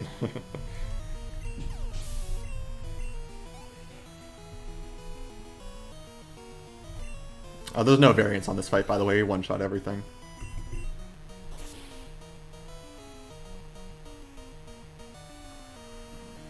Alright. By some miracle, we're back in it.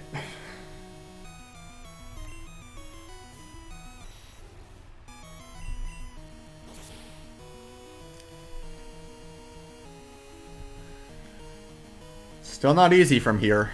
In fact, it's very hard. But it is possible.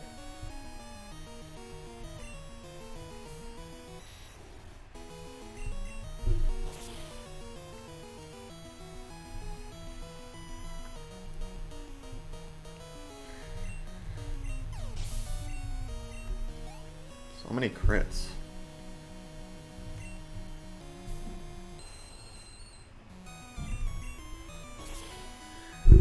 I don't like runs that are barely hanging on by Lance, you know? I want runs that are ahead.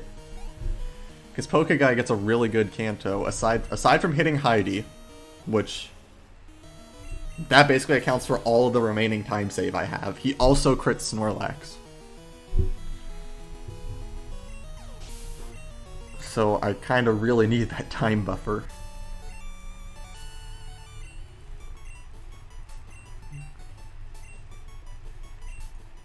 How did I gain time? Did he crit like 2 things? Has to have.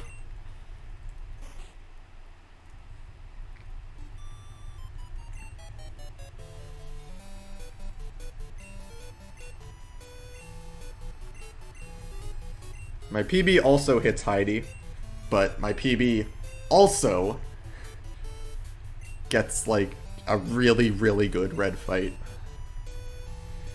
In fact, it was better than Poke Guy's, which crit Snorlax. Because I got the perfect HP, so I could skip 2 turns of setup.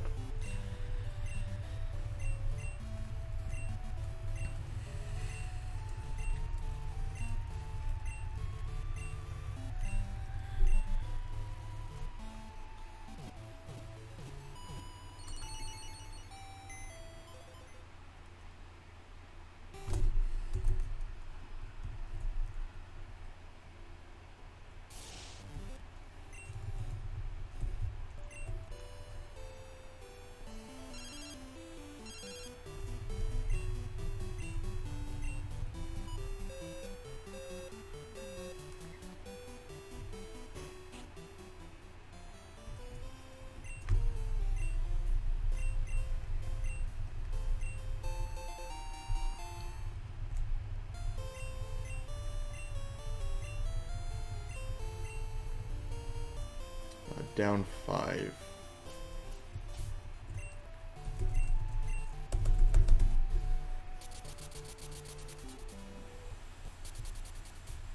No. I've done that once during my nips. But it was a terrible run. It's so early in the run that it doesn't actually matter. It's still really hard from here, don't get me wrong. But it is possible.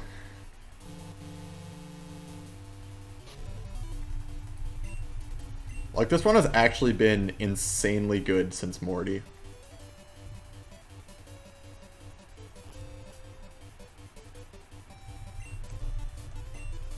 But part of that is because I was essentially YOLOing spinners. Including Douglas. No, I YOLO'd Douglas.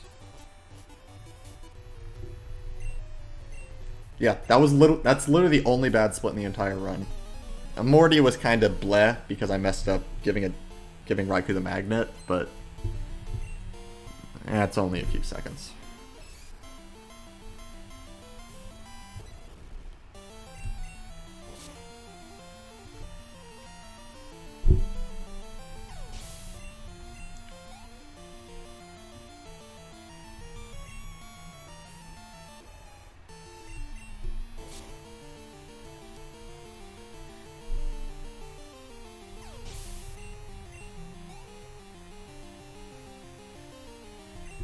Yeah, unfortunately that one split was so bad that the run's still on life support.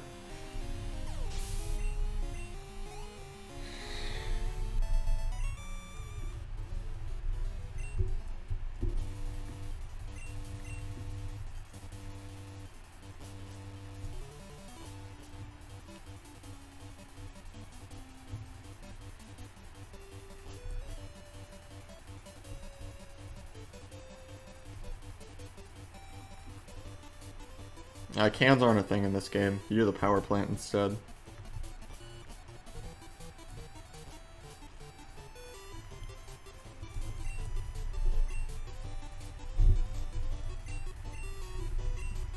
In the entire game, either Benny or Irwin, I think.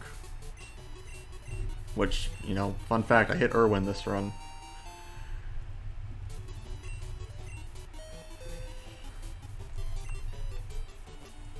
Up one.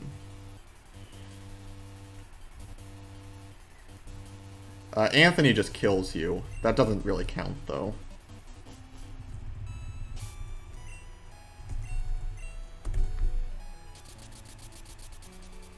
Like, you straight up just can't win against Anthony. If you had infinite health, that might lose the most time, but...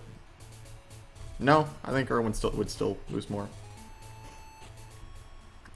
Turn frame.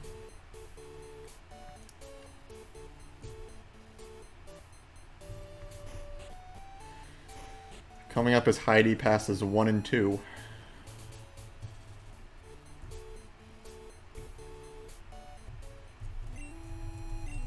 After this next fight.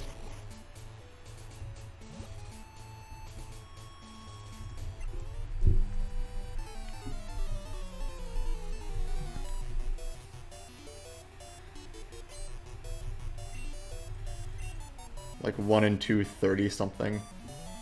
However many moves there are, 230 something.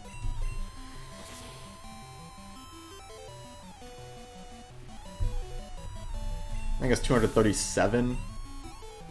I'm saying it off the top of my head.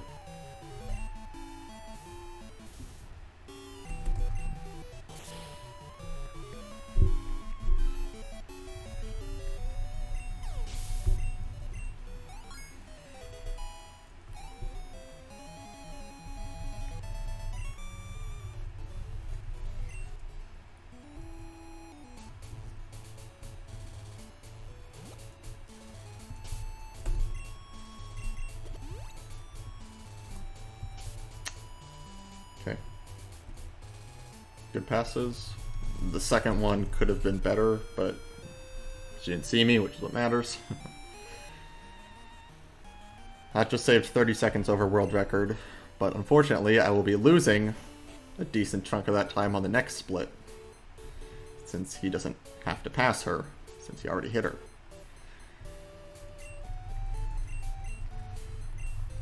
Up one.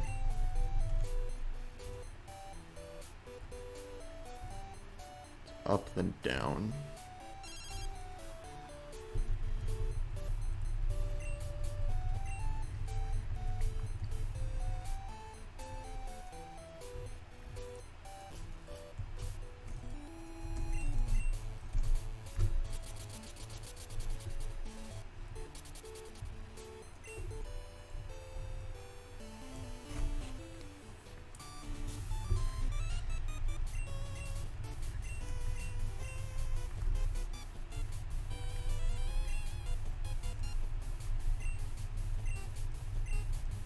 Bye bye a go-go.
Yeah. Yep, there are basically 6 spinner passes left. 2 fights that control me. And a lot of execution left in the run.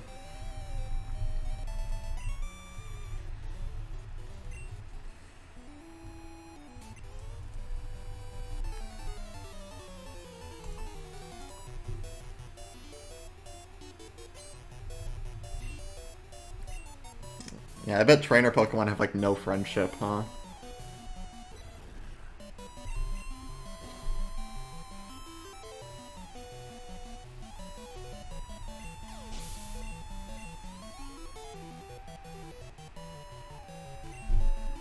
This thing has quick attack. Cool.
I'm gonna be honest, I haven't looked at the emulator screen for the last minute and a half. I hope I haven't done anything stupid in that time. This section I kind of just go on autopilot.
Up 1.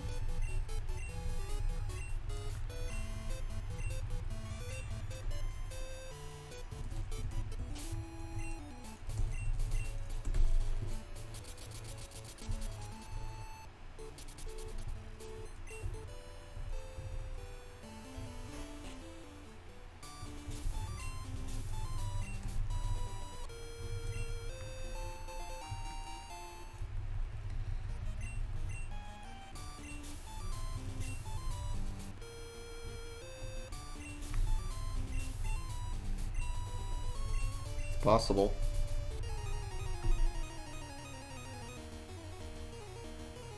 Ice is a pretty bad typing, TBH.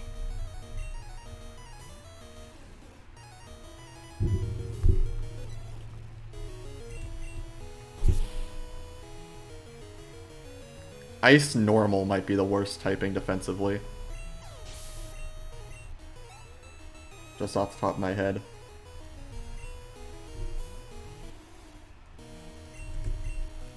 Alright, crit. Unlucky.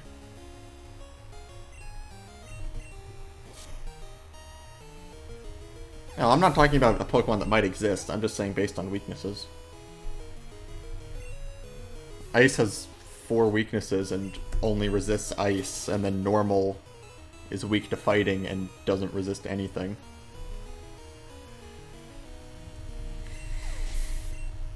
So that's 4 weaknesses, one of them 4 times.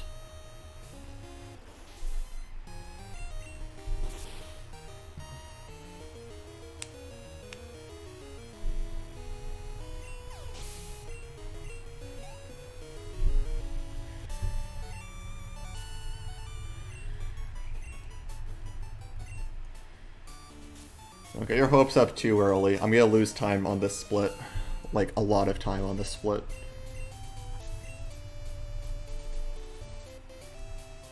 And that's even assuming I don't hit a spinner.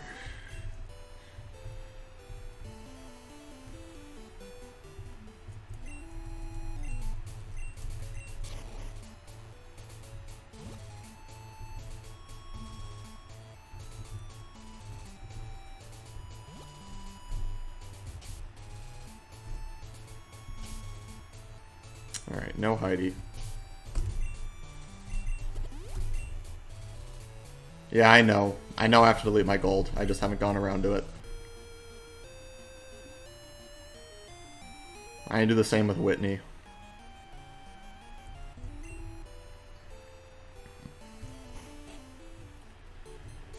Alright, then down 1, bike to Lavender. Can I just get stuck up, Tom?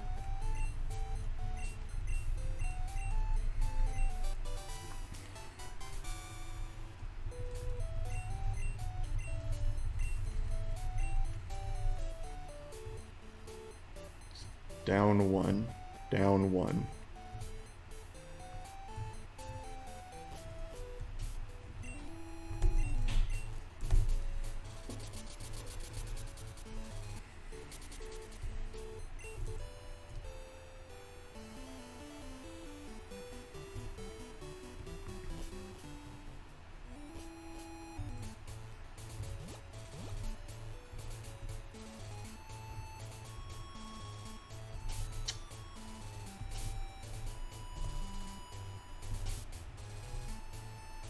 Damn it.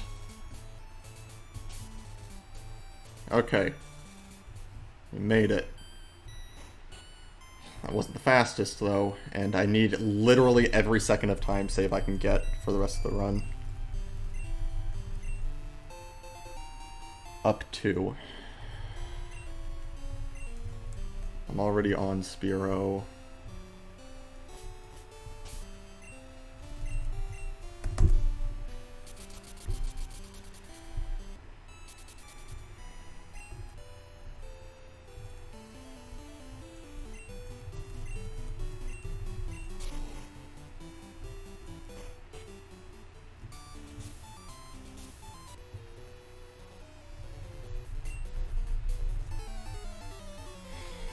Alright, and then the Surge fight. Pokeguy, of course, gets a really good Surge fight. And it's really hard to get a really good Surge fight.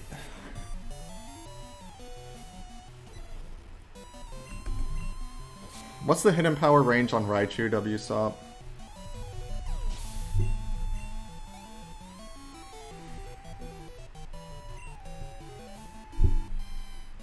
It's in the ranges, isn't it? I don't have them pulled up.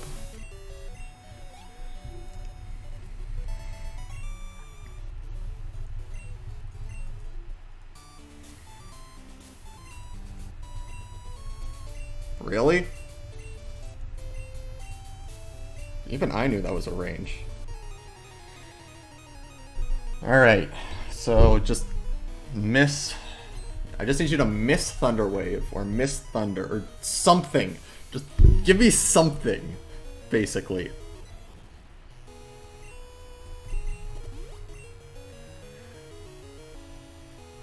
Of course, every time. Miss. Okay.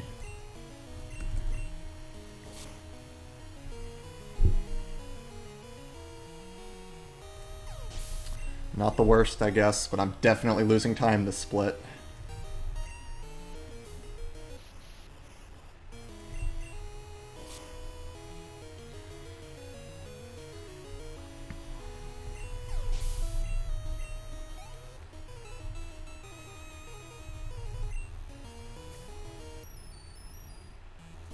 How does my PB lose 50 seconds to my gold?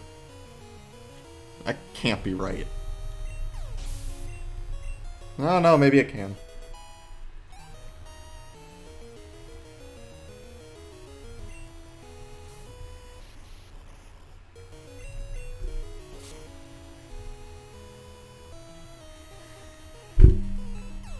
Alright, this electrode can also troll me, but if I just get light screen, it's fine.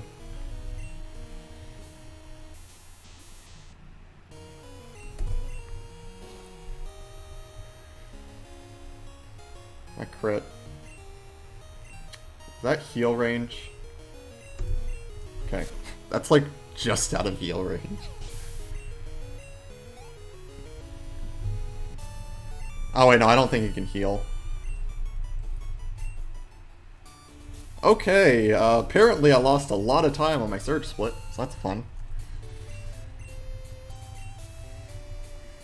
And apparently I never had a good gold. No, it's clearly gold, not green.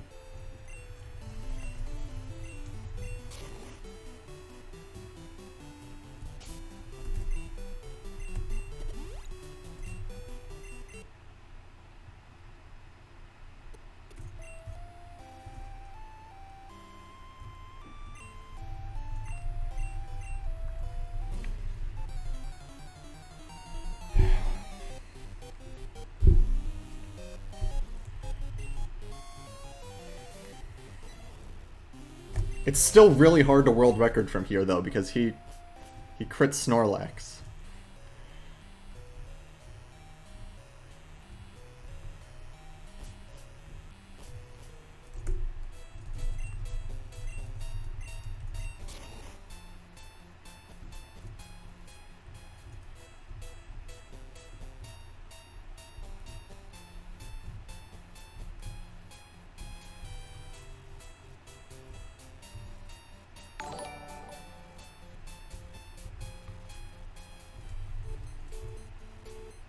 Max Repel.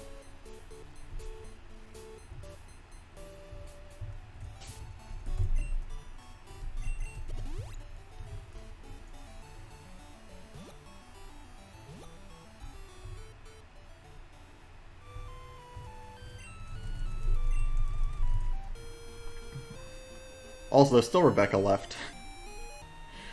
And for those who don't know, I kind of have a bit of a disagreement with Rebecca.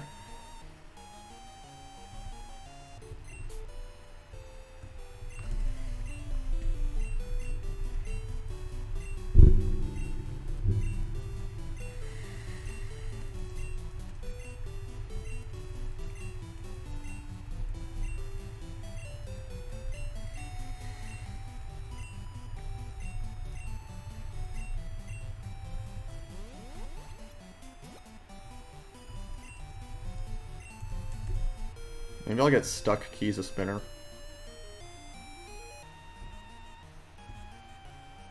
Nope.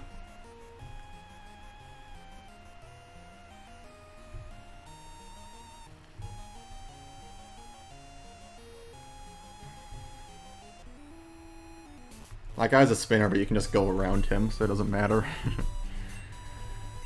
However, it is optimal to see if he gets stuck. Save a little bit of movement.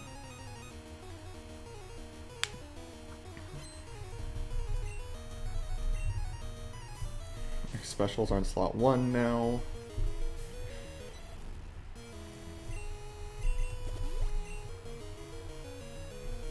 Just don't burn me, bro.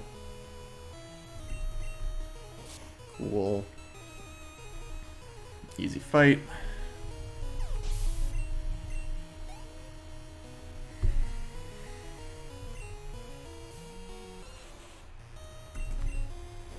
I mean, I just call him what everyone else calls him.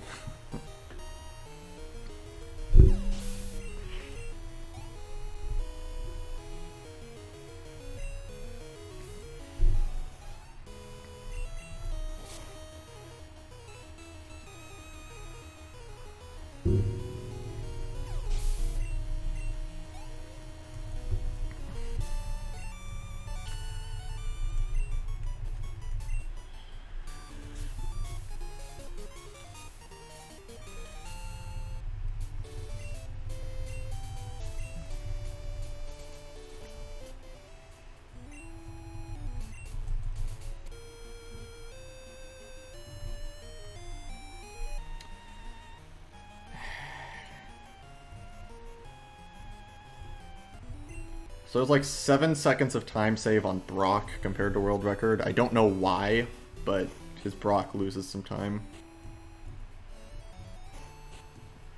And then there's the red fight.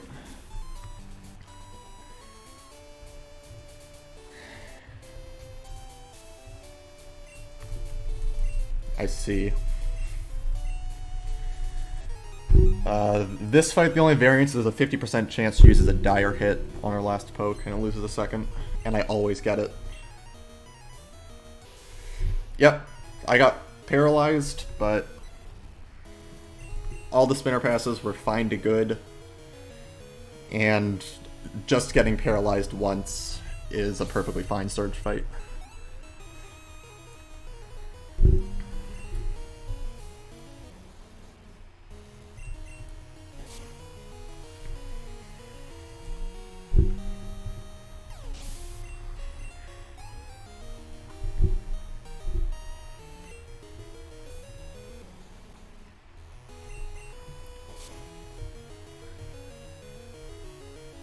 I wonder if there's any room to optimize the Kanto order.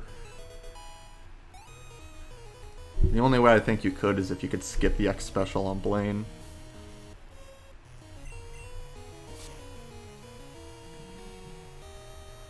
And I doubt you could get enough to skip that X special. Or that or Surge, but same story for Surge. I get dire hit literally every time.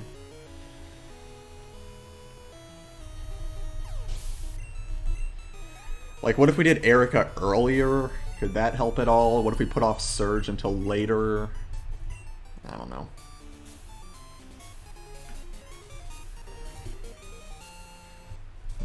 I assume everything's already been looked at.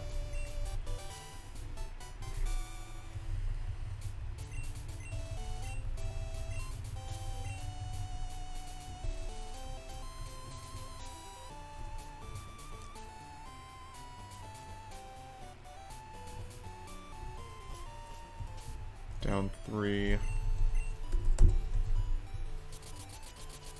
Makes sense.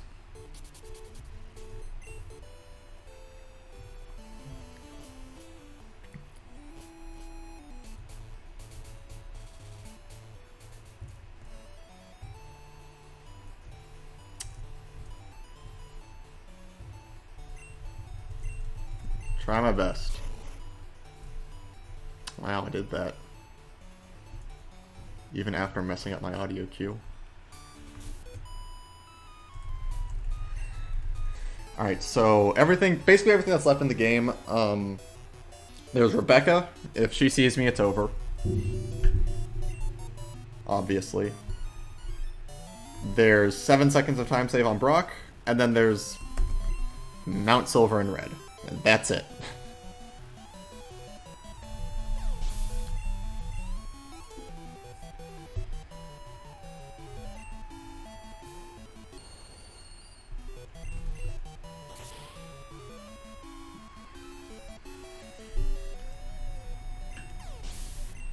I think if I want this to world record, I need to not get paralyzed by Pikachu a single time.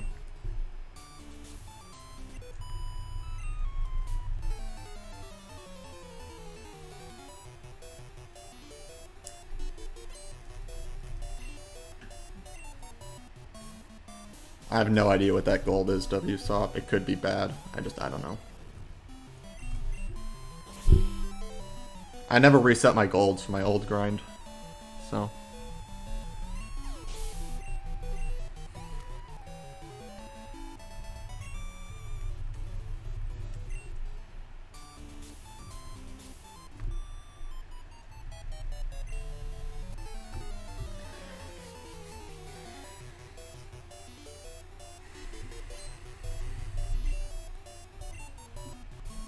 Why are there two trainers in this game that have two Paris and a Paris? Oh wait, no, this one has an Execute.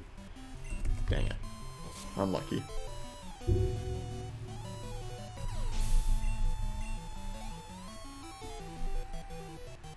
Oh, there's one more thing I've... Oh wait, no, that's not a thing in this game. Never mind. In gold, Blue's Executor is a range, but it's not in Crystal because we use X specials.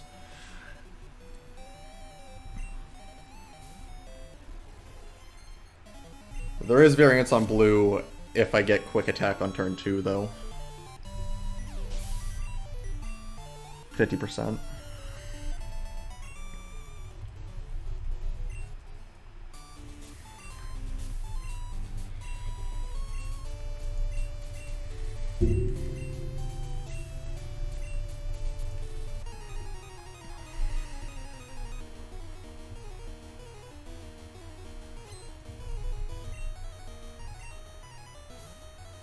And Empower, Spark, 2 hit Empowers.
Up to...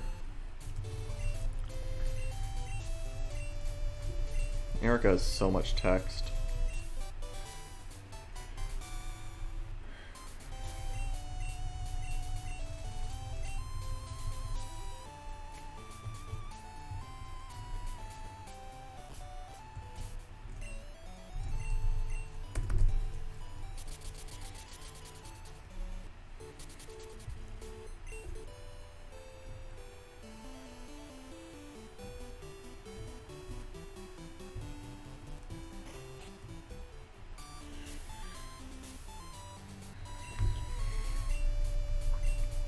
Because we need to get Crunch for Sabrina.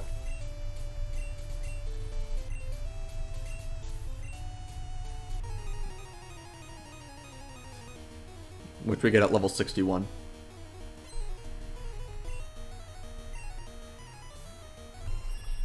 Okay.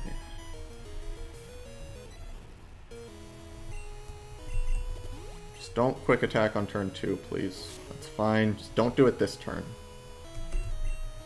Come on. Okay, well, this is the HP to get the perfect health on red with one Thunder, so... no, I think it's too... I think the level ups bring it too high. Dang it.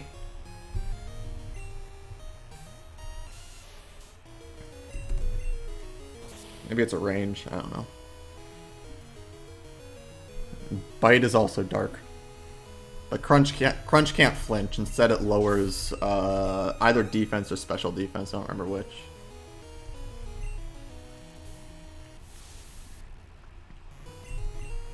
Special. Bite can, Crunch cannot. But we don't need Crunch to flinch anything. We one-shot everything with it that we use it for.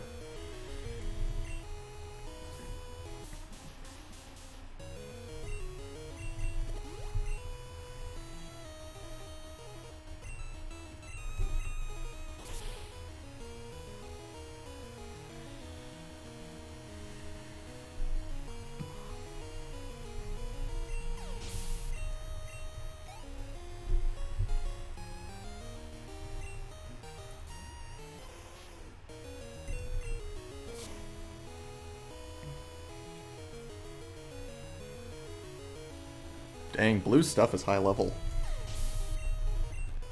Why is Lance the champion and not blue? I mean, I know why.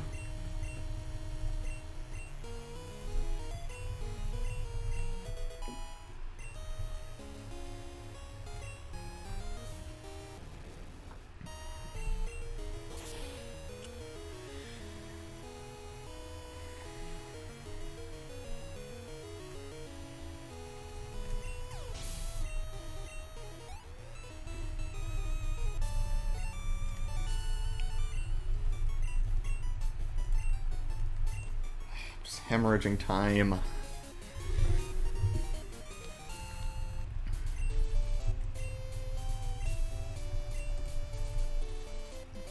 Down 3. Here comes Rebecca. Oh boy.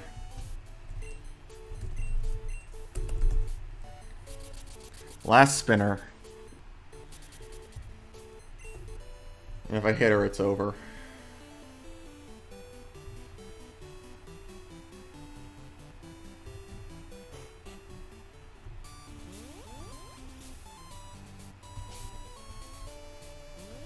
Easy. Eyes closed strats never fail.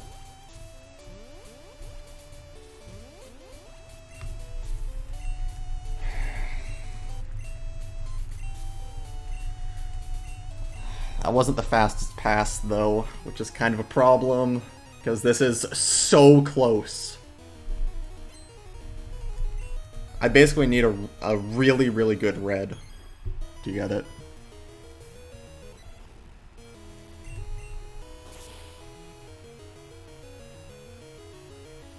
We'll see how good my Mount Silver is as well.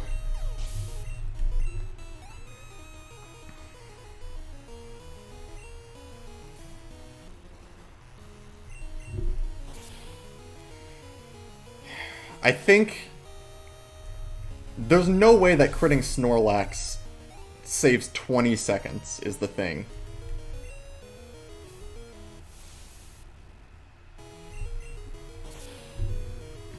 So I think as long as I don't get paralyzed by red, then this is it.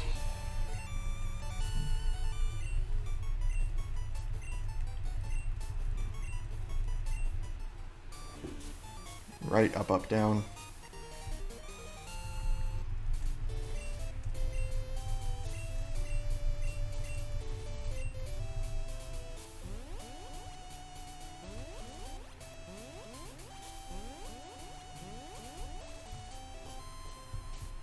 Up 3.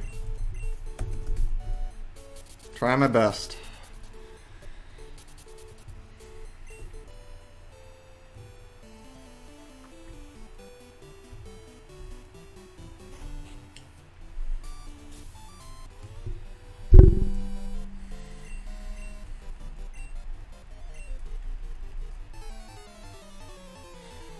Hit the bottom of my notes. That's also Mount Silver execution, which doing Mount Silver fast under pressure can be really hard.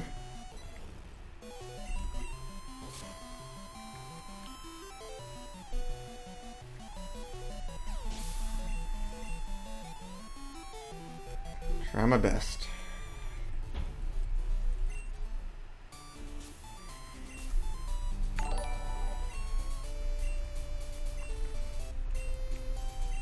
Oh yeah, I use notes for this fight. I don't memorize what moves to use for all these fights. I just look at the notes. They tell me what to use.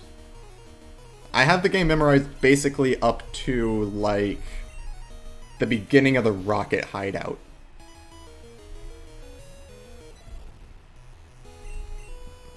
I have memorized. But I don't have memorized what moves to use on all the Pokemon. Although, if I had to do a run without notes, I probably could.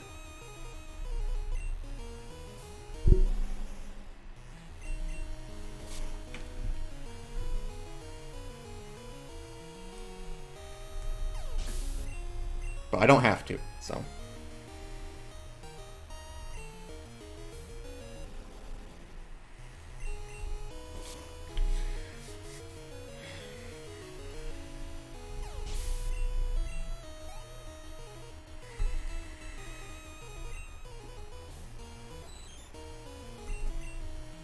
I have 5 sparks, which is good.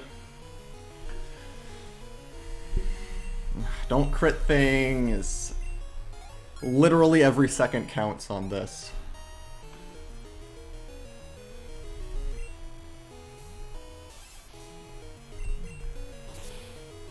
Well, it's dark. You can't see the walls, so you have to go based on the item balls you can see and game feel. And memory.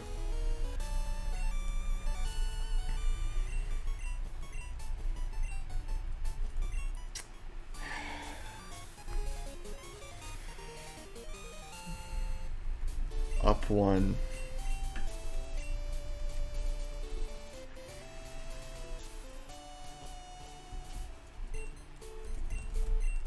I hate having to rely on a good red fight because there's 6 turns of setup.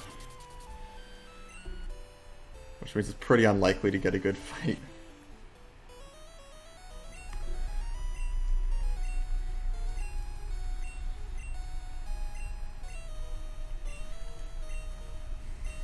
Max Repel, then up 2. I don't need to heal. I'm good on health.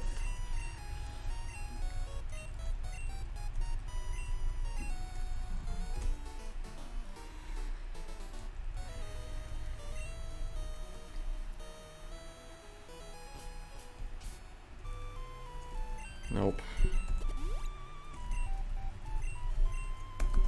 Imagine still having the full heal.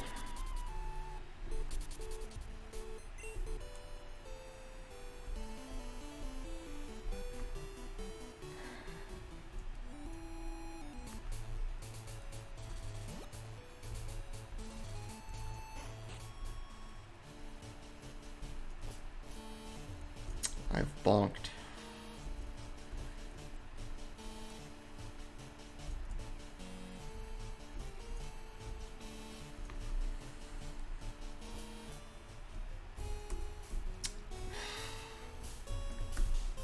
Go! Holy shit.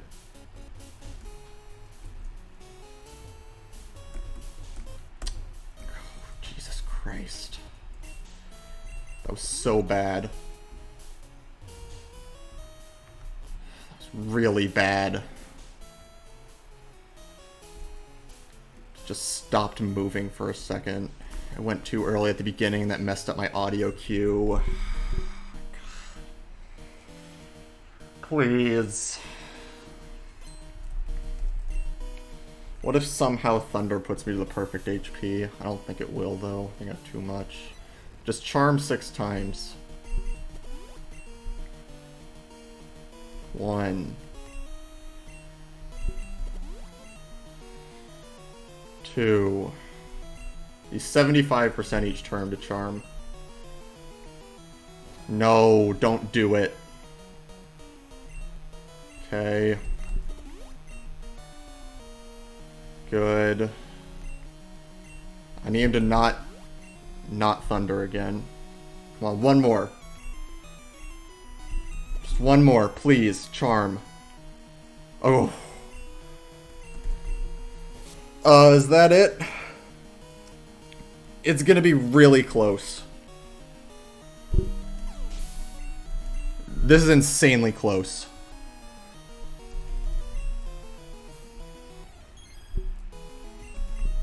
It's not over yet. There's still, Snorlax. Can body slam me. This should be a PB unless I get Body Slam Para. Come on. Just crit. Please, I'm begging you. Just crit.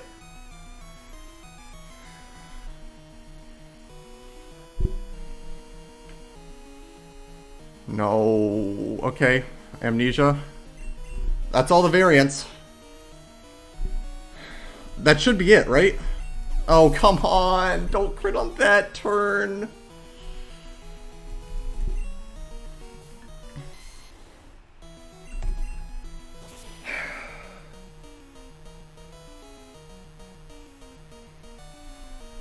I think that's it. God, I'm so pissed at myself for fucking up that Mount Silver.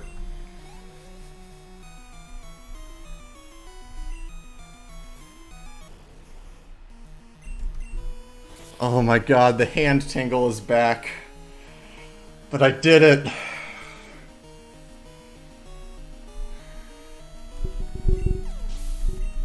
All because he missed Thunder on that last turn. If that Thunder hit, it wouldn't have been it, because I would have had to heal. No 308, but... California sweeps the Game Boy, the original Game Boy and Game Boy Color games.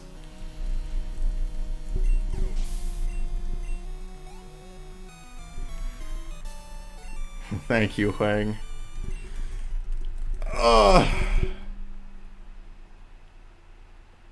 Yes.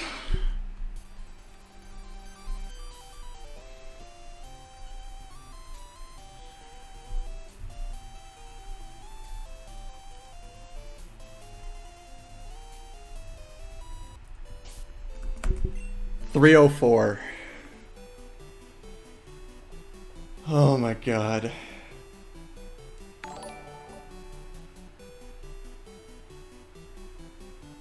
Reminder that of all runs that got it, Andrew, thank you for gifting 5 subs. Of all runs that got it, I lost a minute and a half on the Rival 3 split to hitting Irwin, the slowest spinner in the game, and getting a terrible Rival 3 fight.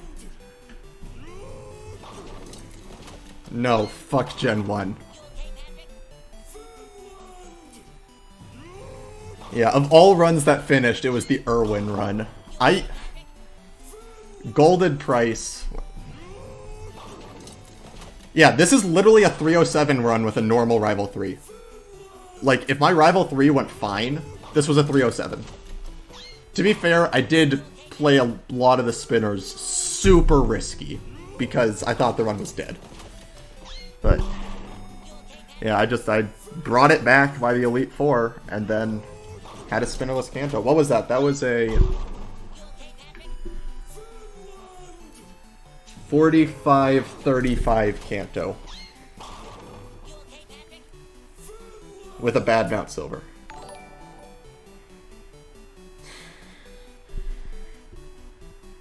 Oh, Rayboy, thank you for also gifting 5 subs. And Austin Salgat, thank you for subscribing. Thank you, for Clover for the bits. If I missed anything else, thank you. Oh my god, yep, that's a good idea. Enter.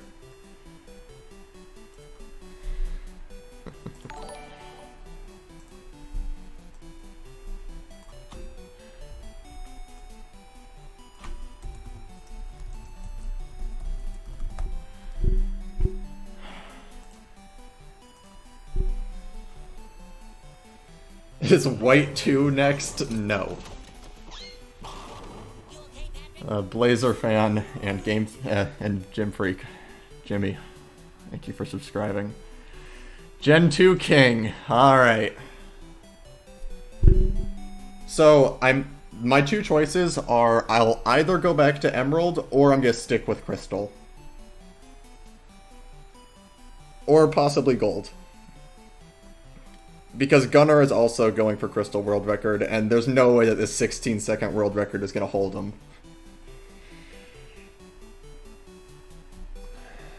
So, I don't know. Tomorrow I might do like a commentary with speed up. I'll see how I'm feeling. I'll just speed up the video through the slow parts. There's a ton of stuff.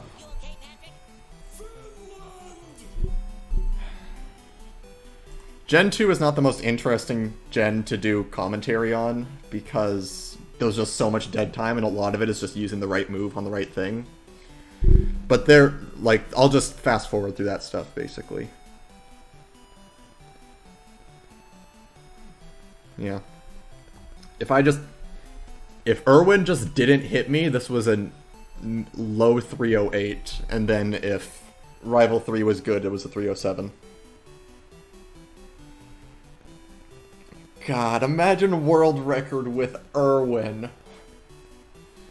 I literally can't believe it.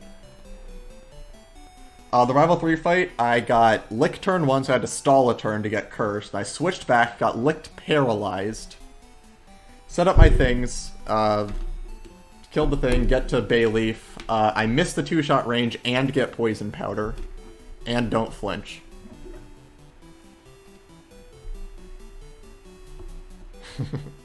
Red world record does have gentlemen. Oh god. I literally can't believe that this run finished. I am in disbelief. If anyone wants a good meme, go back and watch my Greg pass, which is the one right before Rival 3, and also my first Ernest pass. Because those are some really funny ones. Yeah, I literally cannot believe that this finished. Like I said, this is nothing short of divine intervention.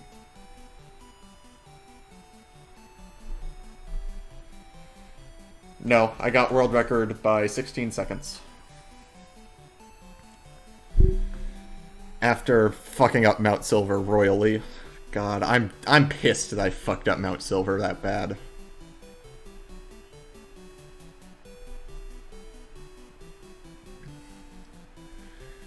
Alright. I guess that's it for me. Because I'm not... Oh, I received a level 3 hype train emote. Nice.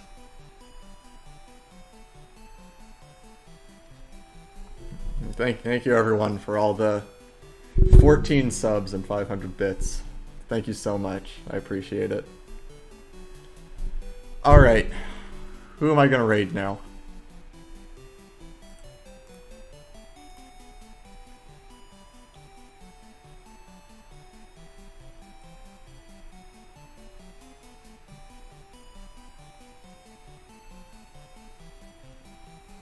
I'll do Sparkle.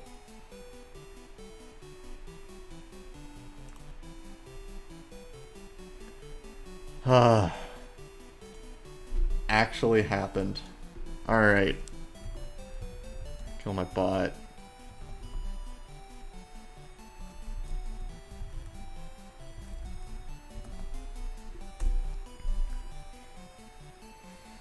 Show him some love. I'll see you around. World record, yes.